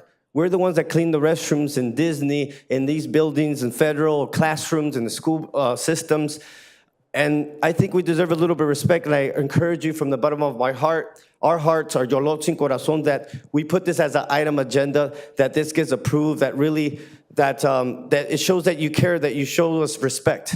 And it's about respeto. Todo es respeto. Like once they said at Anaheim High School, we had a Chicano a principal back in the days, I think it was in 1997, a graduating class of 98, alumni, proud, not colonist, but a proud musician that came out of that school. And but like Natalie, thank you so much. I hope you really look into this, because in District 3, there's a very high community of indigenous people, parents, papás que son trabajadores, Like my mother crossed with the coyote 3 times. She was deported, and she's still here. She is my warrior. She is my Yausiwa, mujer guerrera. And maybe some of you have parents that came and crossed the illegal borders that the colonists put here.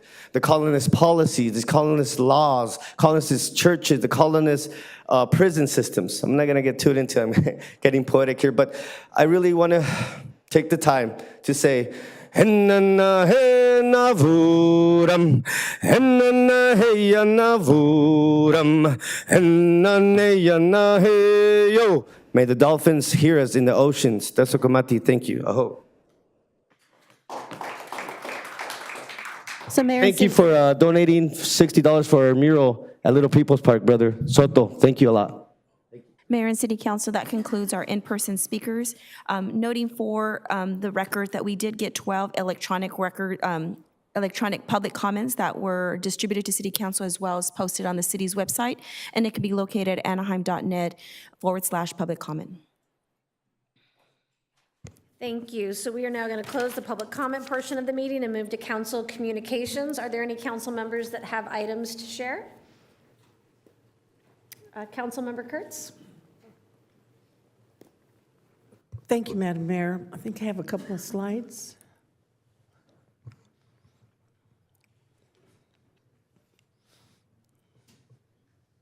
You didn't get any slides? Uh-oh. Well, I can do this. First of all, I want to congratulate the dance team from Catella High School. It is a team that, for the first time in the school's history, competed at what they refer to as USA competitions against dozens of other schools. First time competing, and they brought home 2 first-place plaques. So I want to congratulate them and let everyone know they have, with their scores, they have been advanced to be able to participate in the national competition, which will be held in Anaheim at the Convention Center later on this month. Councilmember Kurtz, my apologies. We did have, you have a slide here. I thought we did see something. There we go. And there they are on the right. It was a surprise to see them, and I was so proud to be able to be at their first competition. The girls did an extraordinary job, as did their coach. On the other side, on the left, is Officer Kevin Choi. Officer Kevin Choi was recognized by TIP, Trauma Intervention Program, as a recipient of a Heroes with a Heart award. What makes this special is that a volunteer in that organization nominated the officer for recognition. It was someone who was trained in counseling victims, who noticed that Officer Choi went out of his way. Back on February the 18th, 2024, Officer Choi responded to a 911 call.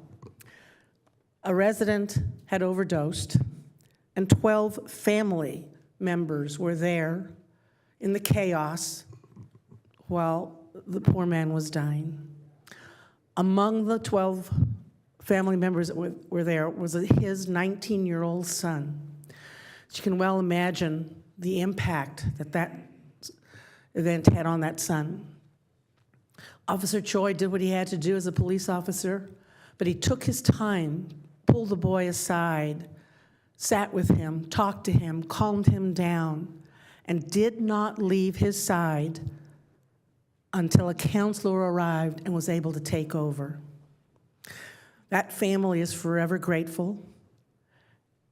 His efforts with that family, again, were noticed by the volunteer counselor from TIP that went out to the site. So I thank you, Officer Choi.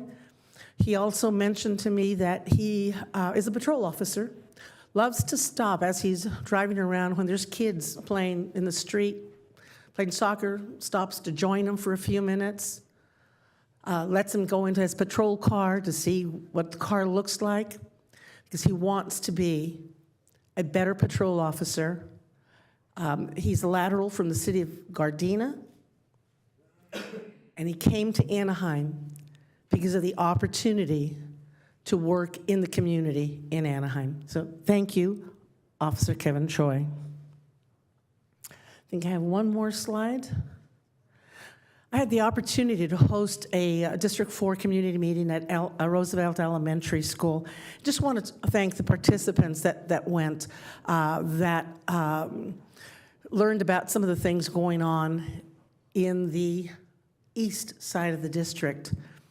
We're going to have our next meeting that will address issues that are in the middle of the district on March the 11th at Ponderosa Community Center, and it'll be at 6:30 p.m. All of the residents of District 4 are invited, and we'll address issues such as the ADU problem, especially on Ganita Lane, the park, both Betsy Ross and Paul Revere Park, among several other issues. So I think that is all I have for now. Thank you. Thank you, Councilmember. Councilmember Maz and then Councilmember Leon. Thank you. I also have some slides.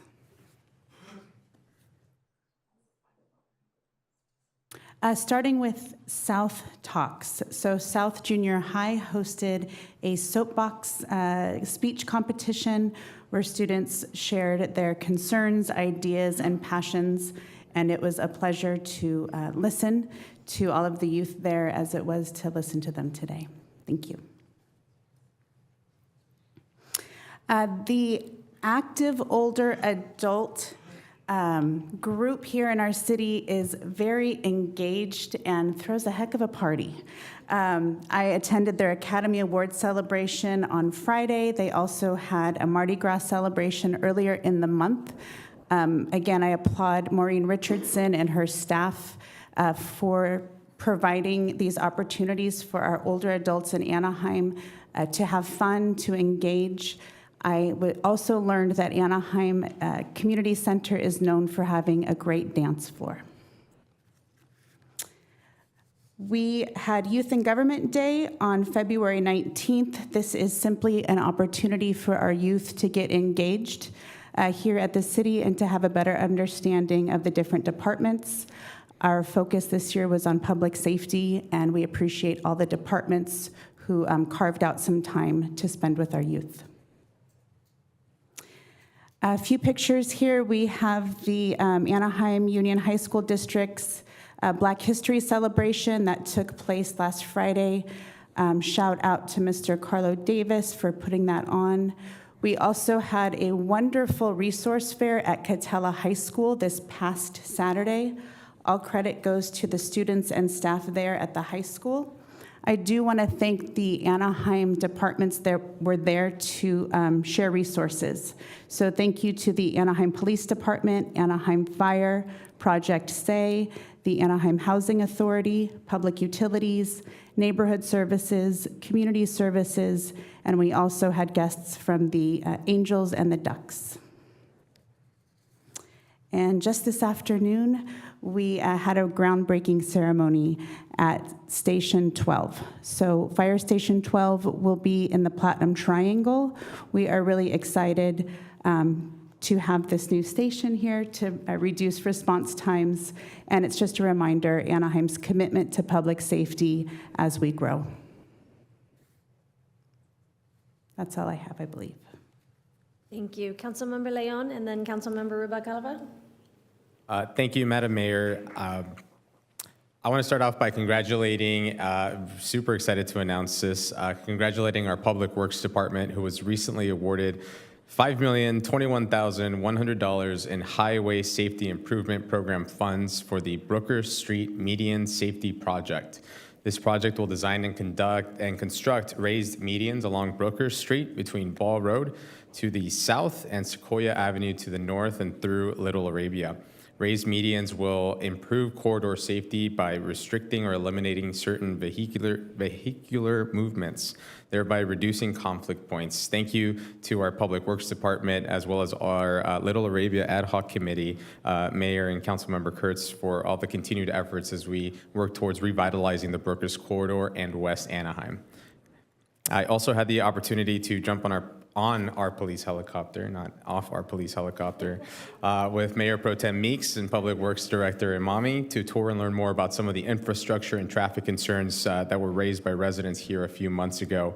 It might take some time, but I do look forward to continue to collaborate with my colleague as well as my colleagues on the OCTA board to hopefully see more projects and opportunities to address these issues come to fruition on the east side of town. Big thank you to our public utilities team as well. I feel like it was Public Utilities Week at District 2. I was able to stop by the ongoing undergrounding project along the Nutwood Cerritos area in District 2 and had the opportunity to tour one of the underground vaults and not just learn about how things work, but also experience it and see it in real time. So a big thank you to Dooku and Vin and the entire team that's out there for the invitation, for the ongoing work. I know we're troubleshooting as well with some of the residents, so definitely appreciate everybody's openness and flexibility and proactiveness in making sure that we can move forward for everybody. So thank you. This past weekend, my office organized the Youth Leadership Summit and Expo, giving high school students an opportunity to learn important skills from finding your purpose, time management, being an effective communicator, and how to network and more. A huge thank you to the TGR Learning Lab for hosting us.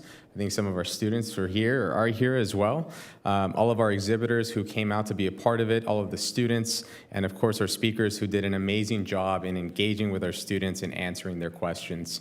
There are a number of students who signed up to be a part of the organizing committee for next year as well, so I'm very excited about that and looking forward to the positive impact that these students will have in our communities as well. And then finally, I am excited to feature our February Restaurant of the Month, Rollin' Ramen. They are located on Lincoln Avenue, just east of Magnolia. They serve delicious ramen, udon, sushi, and more, and it's perfect for any craving. They're a local favorite for their fresh ingredients and the bold flavors. So stop by, support a great local spot, and treat yourself to an amazing meal.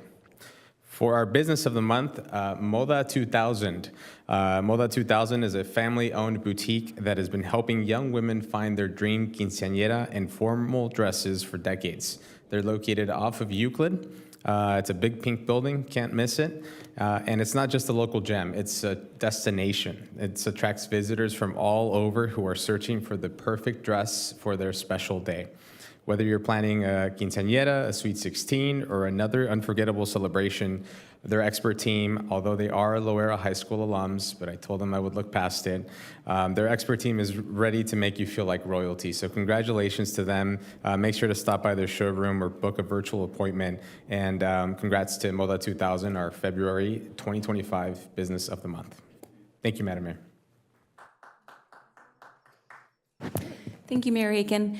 So as many of you know, I represent District 3, which is home to about 50,000 residents, 27,000 voters. And I do want to also reinforce what the mayor mentioned about our undocumented population who resides in District 3 and the city at large, that you will never be asked your documentation status when looking for resources within the community, whether it's calling your first responders or police to come and respond to you or come to city services for anything. So I just want to reinforce that fact. And I know that our communications team has been very diligent, not just last week, but they've actually been on this since this became a discussion point for quite some time. So I want to just direct people to the website that has been updated, and I know that our chief of police and our fire team have also been out in the community to address any concerns that might be out there. I also have a couple of things to share that have taken place in District 3. So just as many of my council colleagues have mentioned, we have had several district meetings. The District 3 meeting took place earlier, or actually last month in February, and we had a very strong turnout of active members of District 3. And the top issues that were discussed there were coyotes, because we do have a significant amount of concerns from residents. And I highly recommend our coyote public commenter to attend the District 3 meeting in the future, because I know that there are many residents who would be interested interested in hearing some of the things that he has to say because they are very concerned about their community. Other initiatives or concerns were parking, and we had very good feedback from our city departments. So public utilities, public works, Anaheim PD, fire, a lot of our departments were on hand to answer questions. That meeting went well into 9:30 p.m., so I want to thank staff for the extended day at that meeting. So thank you very much for attending. We also had a lot of housing concerns, so I will be addressing that during future agenda items. Next slide.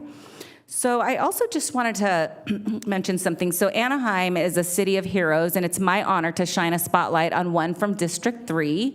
With so much negative energy in the world, we can all be inspired by an Anaheim youngster who showed bravery in calling 911 without hesitation when his family's garage caught fire in December. While Anaheim Fire and Rescue quickly put out the fire, sadly the family's garage was a total loss, and everything inside was destroyed, including this youngster's baseball equipment. I also wanted to share my thanks to Anaheim Police, Anaheim Fire and Rescue, the Anaheim Police Association, and the Anaheim Fire Association, Angels Baseball, and a local business owner who lives in Anaheim Hills named Cole Witcher for helping to replace all of this youngster's equipment. We also brought him into the council chambers to pick it up. So as you can see, they not only replaced his cleats, they also replaced his bag, bat, all the equipment. So thank you to our chief of police who's here, and also our fire chief. And our fire chief also offered him a dinner at the fire station. So he was really excited about that benefit. So I just wanted to thank everybody who helped just honor this child who did something that was really brave, not only saving the rest of his house, but neighbors who were in the adjacent area. Next slide. So this past Monday, I am happy to just announce that the City of Anaheim has launched the Fun on Wheels mobile recreation site on Pauline Street, which is located in District 3. This will be taking place every Monday and Thursday from 2:45 to 4:45, and it's just offering kids of all ages. So whether you're a little one that's 1 to being a high schooler, they will have access to homework support, other activities.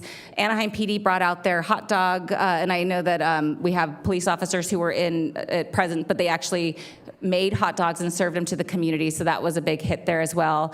Community Services is really spearheading this initiative, so I want to thank Shawnee Larson-Cash and her team for bringing out the Fun on Wheels. We had quite a turnout of people, and we expect it to continue to grow over the next few weeks as we start this initiative and make it more consistent within the community.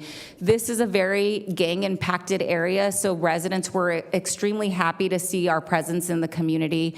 We also invited a nonprofit called Neutral Grounds, which is a gang prevention and intervention organization, to join us. So that was something that we were able to do for the community. Next slide. And I know my council colleague mentioned this, but I just also wanted to highlight the fact that we did just break ground on Station 12. And sitting on council over the past couple of years, this has been a real point of contention. I know it's been in the media for quite some time. We had been unable to get our partners, the Angels, to release this land. So we finally did that, and now we were able to break ground. And I'm happy to also announce that we'll be working on Station 13, which will be serving District 2 and 3 at some point. So that is something that is a priority for me over the next couple of years, and I'll be working diligently with my council colleagues and partners to make sure that we get that done. That concludes my council comments for today. Thank you so much, council member. I know some of these are going to be duplicative, but I just did want to start with some of our slides over the past weekend. It has been very busy at several of our fields because it was Little League opening day. So we have both the Anaheim Hills Little League in District 6, we have the Lowara Little League in West Anaheim, as well as the East Anaheim Little League, all that kicked off their seasons over this weekend and the past weekend. So to all the parents out there that run it and volunteer, to all the coaches that run it and volunteer, just wanted to say thanks so much. For the Anaheim Hills Little League, they asked me to throw out the first pitch, and I did not embarrass myself, so that was a highlight for me. Next, I just wanted to Oh, this is the Loara Little League, so out at Sunkus. So thank you so much for inviting me out to that as well. Thank you. I know Councilmember Leon mentioned his Youth Leadership Summit and Exposition. Yes, I'm wearing the same outfit. I went from this to in between Little League opening days. So what a great idea. The kids seem super involved. It was a really, really wonderful program. And so thanks to all the kids and parents that participated in that. And has been mentioned by some of my colleagues, we did open up Fire Station 12, which I know has been mentioned by a lot of our residents. So thank you so much to the Anaheim Fire and Rescue Department, as well as to Jimmy Ramirez for driving me in our old vintage fire truck and letting me carry the fire axe. That was actually pretty awesome. Just want to turn it on a note on two people that I would like to highlight for the end of our council. I do want to pause and recognize that we did have some significant passings in our community. Ken Tate, father of our former mayor, Tom Tate, recently passed away at the incredible age of 94. Our city was honored to host Ken at the annual Veterans Day ceremony in 2019. Mr. Tate served during the Korean War as part of the Navy's construction force known as the Seabees, and he went on to start Tate & Associates, the family's engineering firm, in Anaheim in 1964. Along with former Mayor Tate, Ken leaves behind his wife Valletta and an extended family of grown children, grandchildren, and I know our own former mayor's great-grandchildren, his own grandchildren. I also would like to pay respects to Mr. Robert Frank Neese, who recently passed away at the age of 93. Bob was the father-in-law of former Anaheim Mayor Kurt Pringle.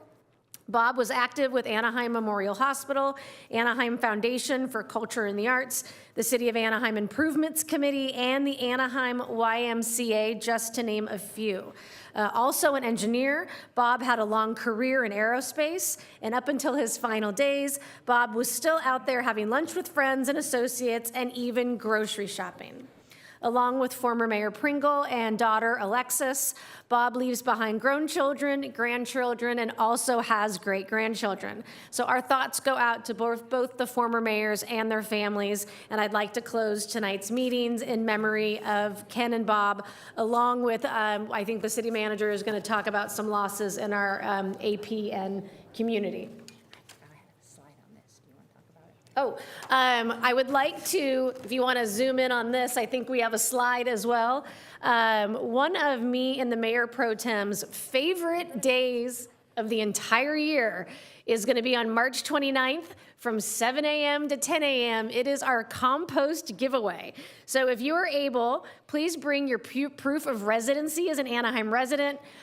Bring your trash cans. I would bring big buckets or storage containers. Don't bring trash bags. You're not even going to get them out of your car. And we do limit it to 60 gallons of stinky, beautiful compost per person. And if you do want both a compost bin, please, you can buy them that day. Again, thank you to our host, Angel Stadium. Enter off of Douglas Road, and me and the Pro Tem will definitely see you there for breakfast, burritos, and donuts, 7 a.m. to 10 a.m. on the 29th. That means it's almost tomato time. It is tomato time. Okay, we need to go shopping for our tomatoes. Thank you. That is a funny joke. I did buy Councilmember Leon a tomato plant last year because I said anyone can garden. And how long did it last? A week, 2 weeks. So I was wrong. Not everyone can garden, but we're going to try again this year. It's now time for the city manager's report. Mr. City Manager, do you have anything to share? I do. Thank you, Madam Mayor. Congratulations go out to our graduates of a business skills program for Little Arabia small businesses and entrepreneurs. 25 students recently completed the program and are now on their way to starting or expanding businesses in fashion, arts, crafts, food, and medical devices. Via the Small Business Development Center START program, Little Arabia was funded by a grant from the U.S. Conference of Mayors, thank you, Mayor Aiken, to promote economic mobility and cultural diversity communities. Congratulations to the graduates as they take the next steps in their entrepreneurial journey. A lot of activity happening this week over at our convention center today through Friday. We welcome back the Natural Products Expo West Trade Show and its 75,000 attendees. Natural Products West is the world's leading trade show in natural, organic, and healthy lifestyle products, making its 44th year in the city of Anaheim. I am excited to announce that our economic development team is working on the sale of a former RDA redevelopment agency land, a 2.8-acre city parcel at Lincoln and Loera on the 5, which included going through and complying with the State Surplus Land Act. Staff expects to bring a disposition and development agreement before the City Council in April. Staff will be recommending the land be sold for a high-end auto dealership. And finally, Madam Mayor, in addition to those you previously mentioned for our former mayors, I would like to respectfully request that you also close tonight's meeting in the honor of one of our very own, an employee of the Anaheim Public Utilities team who recently passed. Gilbert Galvin served as electric superintendent in charge of high voltage substations with 40 years of service to the city of Anaheim. We remember with gratitude his service to our community. The Anaheim family extends sincere condolences to the Galvin family in this time of sadness. Thank you, Madam Mayor. Thank you. So we will now recess the City Council to address the Anaheim Housing Authority agenda, which is items 1 and 2 before us. Is there a motion? I'll move the items. I'll second. We have a motion and a second. Please vote.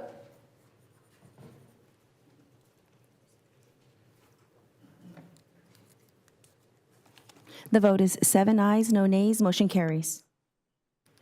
So without objection, we're going to adjourn the Housing Authority and reconvene the City Council to address the City Council consent calendar. Items 7 through 28 are before us. Are there any members of the council who would wish to remove any items for further discussion? I'll start with Councilmember Meeks. I'd like to remove item 10.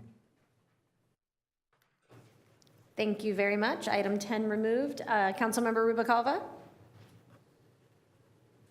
It was actually 10 as well. Okay, thank you. Councilmember Kurtz. Thank you. I'd like to remove item number 7. Item number 7. Thank you. So with item 10 and item 7 removed, do we have a motion to pass the balance? So moved. So we have a motion and a second. Please vote. Mayor, I can apologize. I believe Councilmember Bayless may have a recusal on item number 7. Oh, my apologies. Yes.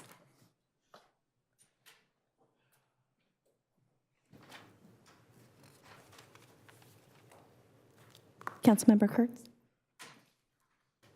And the vote is 7 ayes, no nays. Motion carries. Thank you. We are going to start with item number 7, and I believe Councilmember Bayless. I'd like to recuse myself from item number 7. I have a house within 300 feet of the noticed area, so I'll leave you for a second. Thank you. Thank you. So I will turn it over to Councilmember Kurtz. Do you have any questions, or would you like a staff report? No, well, I had questions. I don't need a staff report. We had a speaker today that brought up some questions. And what I would like to do is pull this item and I don't know what the terminology is, bring it back at our next meeting. So it'll give us the time, or give me the time anyway, to look into some of the questions and comments that were made earlier this evening. Is that possible? You can, Councilmember, make a motion to continue to, March 25th. Yes, that's what I am doing. And I'll second your motion. Okay, so we have a motion and a second to continue until March 25th. Please vote. And we have a note for the record, we have one recusal. Can I ask a question of staff? Will the bids still be good at that time? Yes, they'll still be within the bid warranty period. Okay, thank you.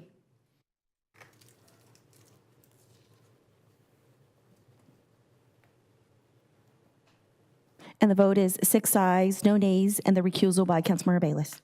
Motion carries. Come on down. Thank you. So our next item that was pulled by Council Members Meek and Rubicalva is item number 10. Mayor Pro Tem Meeks, would you like a staff report? Yeah, I do think we'll start with a brief staff report, and then I've got just a couple of questions and concerns. I think I want to continue this item also. Okay, good evening, Mayor and City Council. The item before you is the approval of 2 pass-through agreements with the Anaheim Transportation Network for federal grant funding.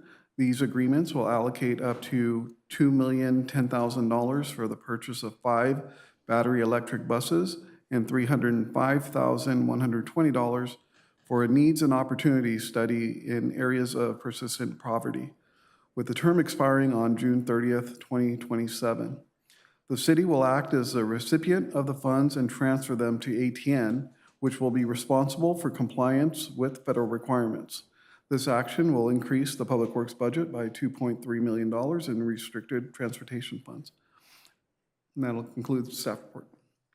So with this agreement, the city is the recipient of this and is liable for the terms and under the federal grant and the matching funds and things like that, and meeting all the obligations of the grant. We turn that responsibility over, that's what this agreement is, transfer that to ATN.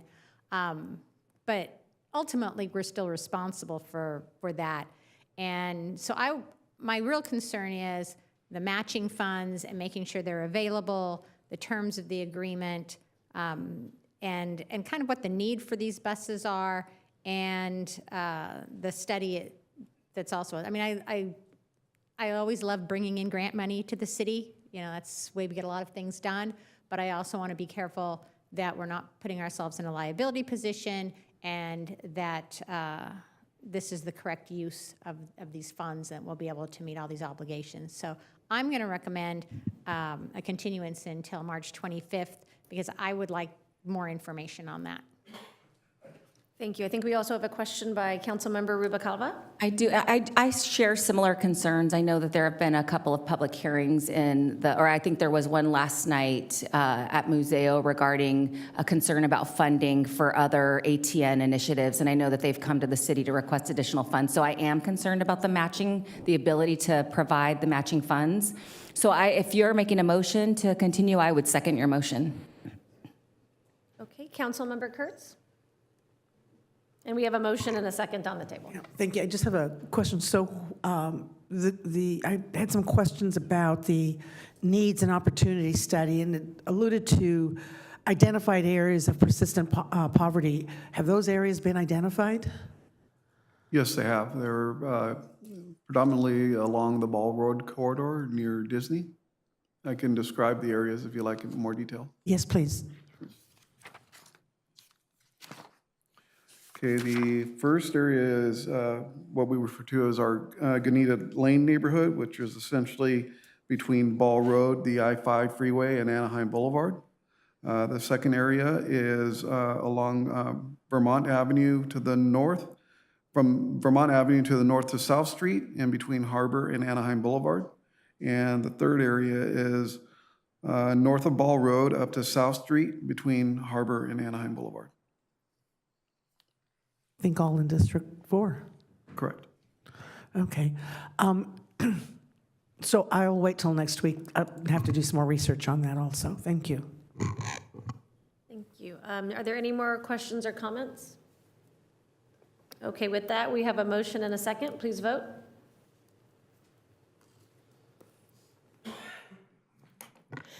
The vote is 7 ayes, no nays. The motion carries.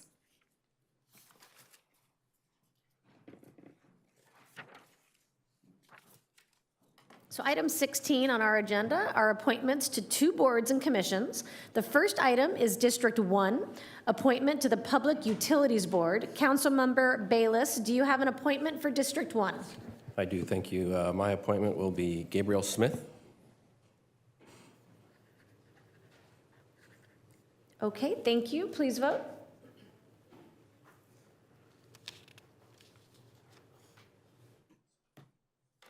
Councilmember Bayless?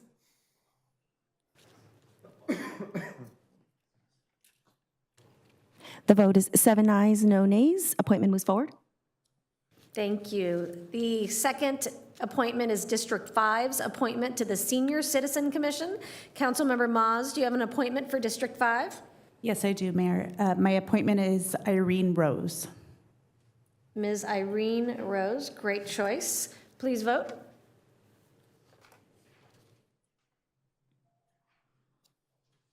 The vote is 7 ayes, no nays. Appointment moves forward.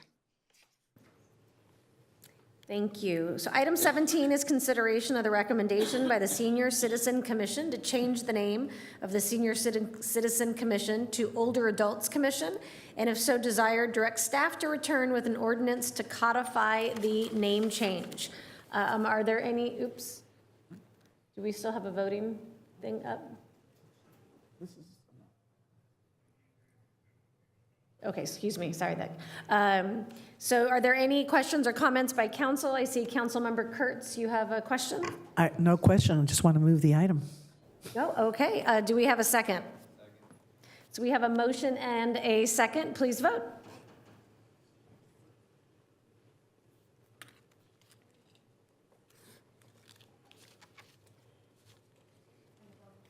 And the vote is 7 ayes, no nays, and staff will return with an ordinance that will be brought back at the next meeting for codification.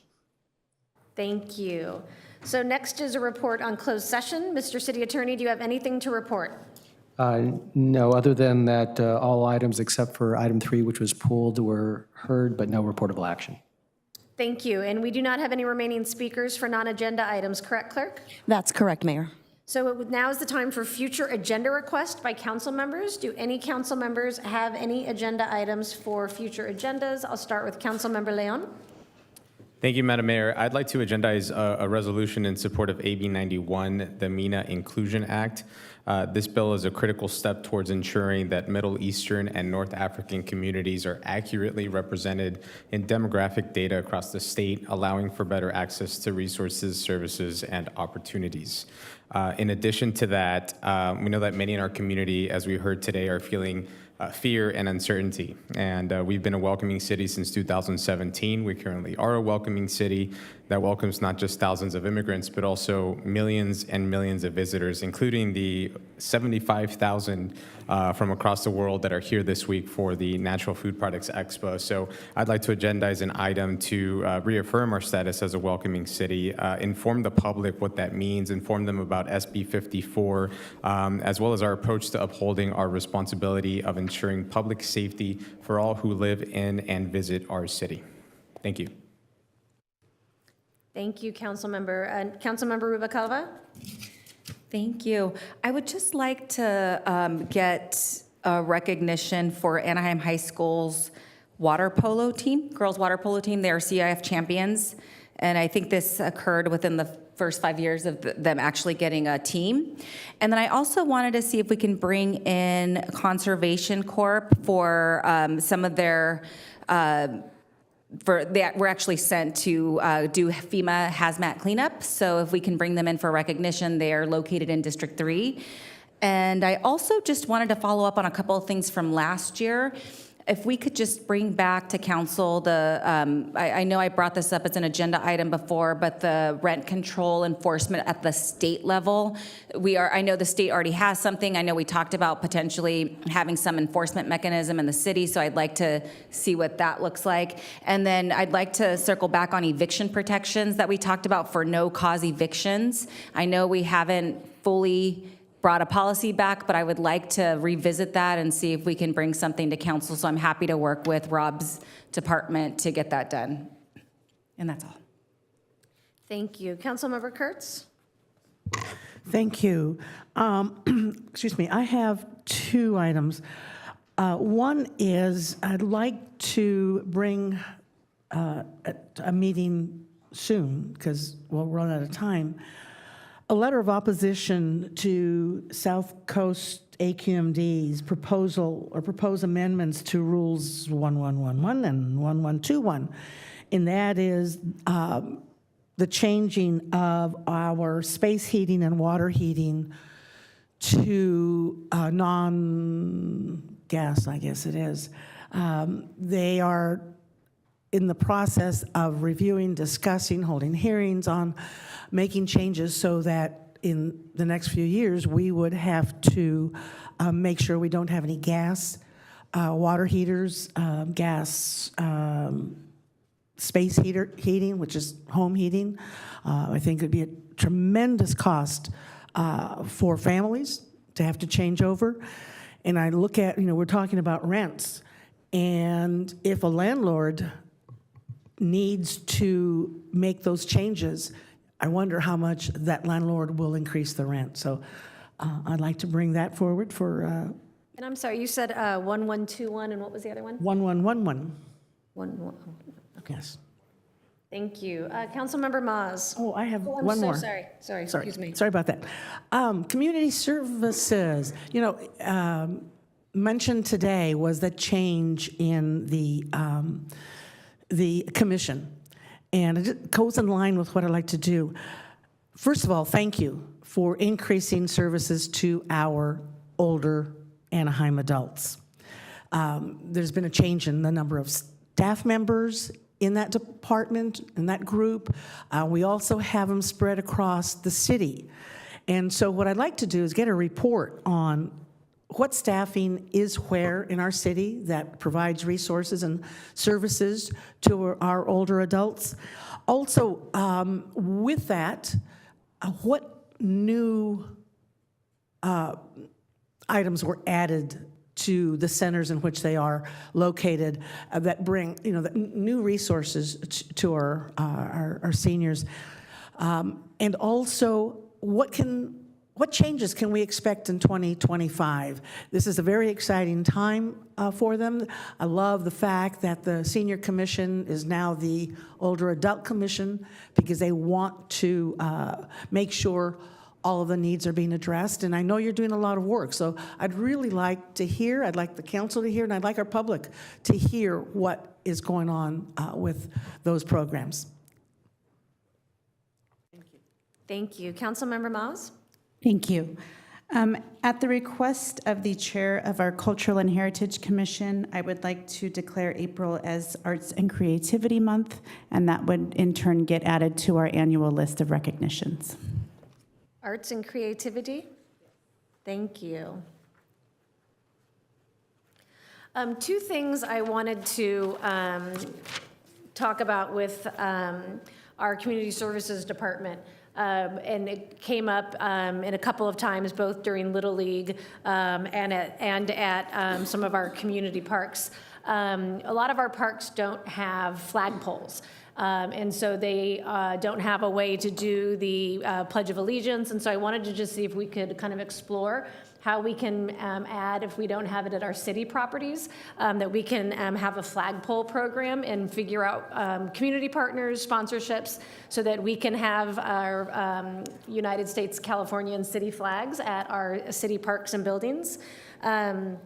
And then I also wanted to, and maybe I can just do this offline with Community Services Department, get an update on our online library. I met with some of the library's book clubs and reading groups, and would like just a comparison of our system compared to neighboring counties and cities.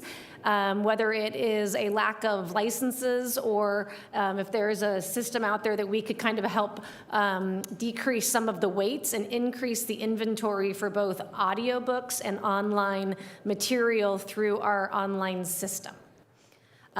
So with that, if there's no other items, I would like to, excuse me, I do not want to mess this up.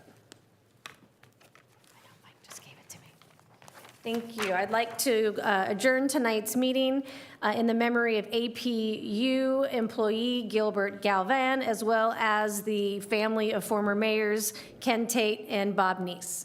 Thank you, everyone.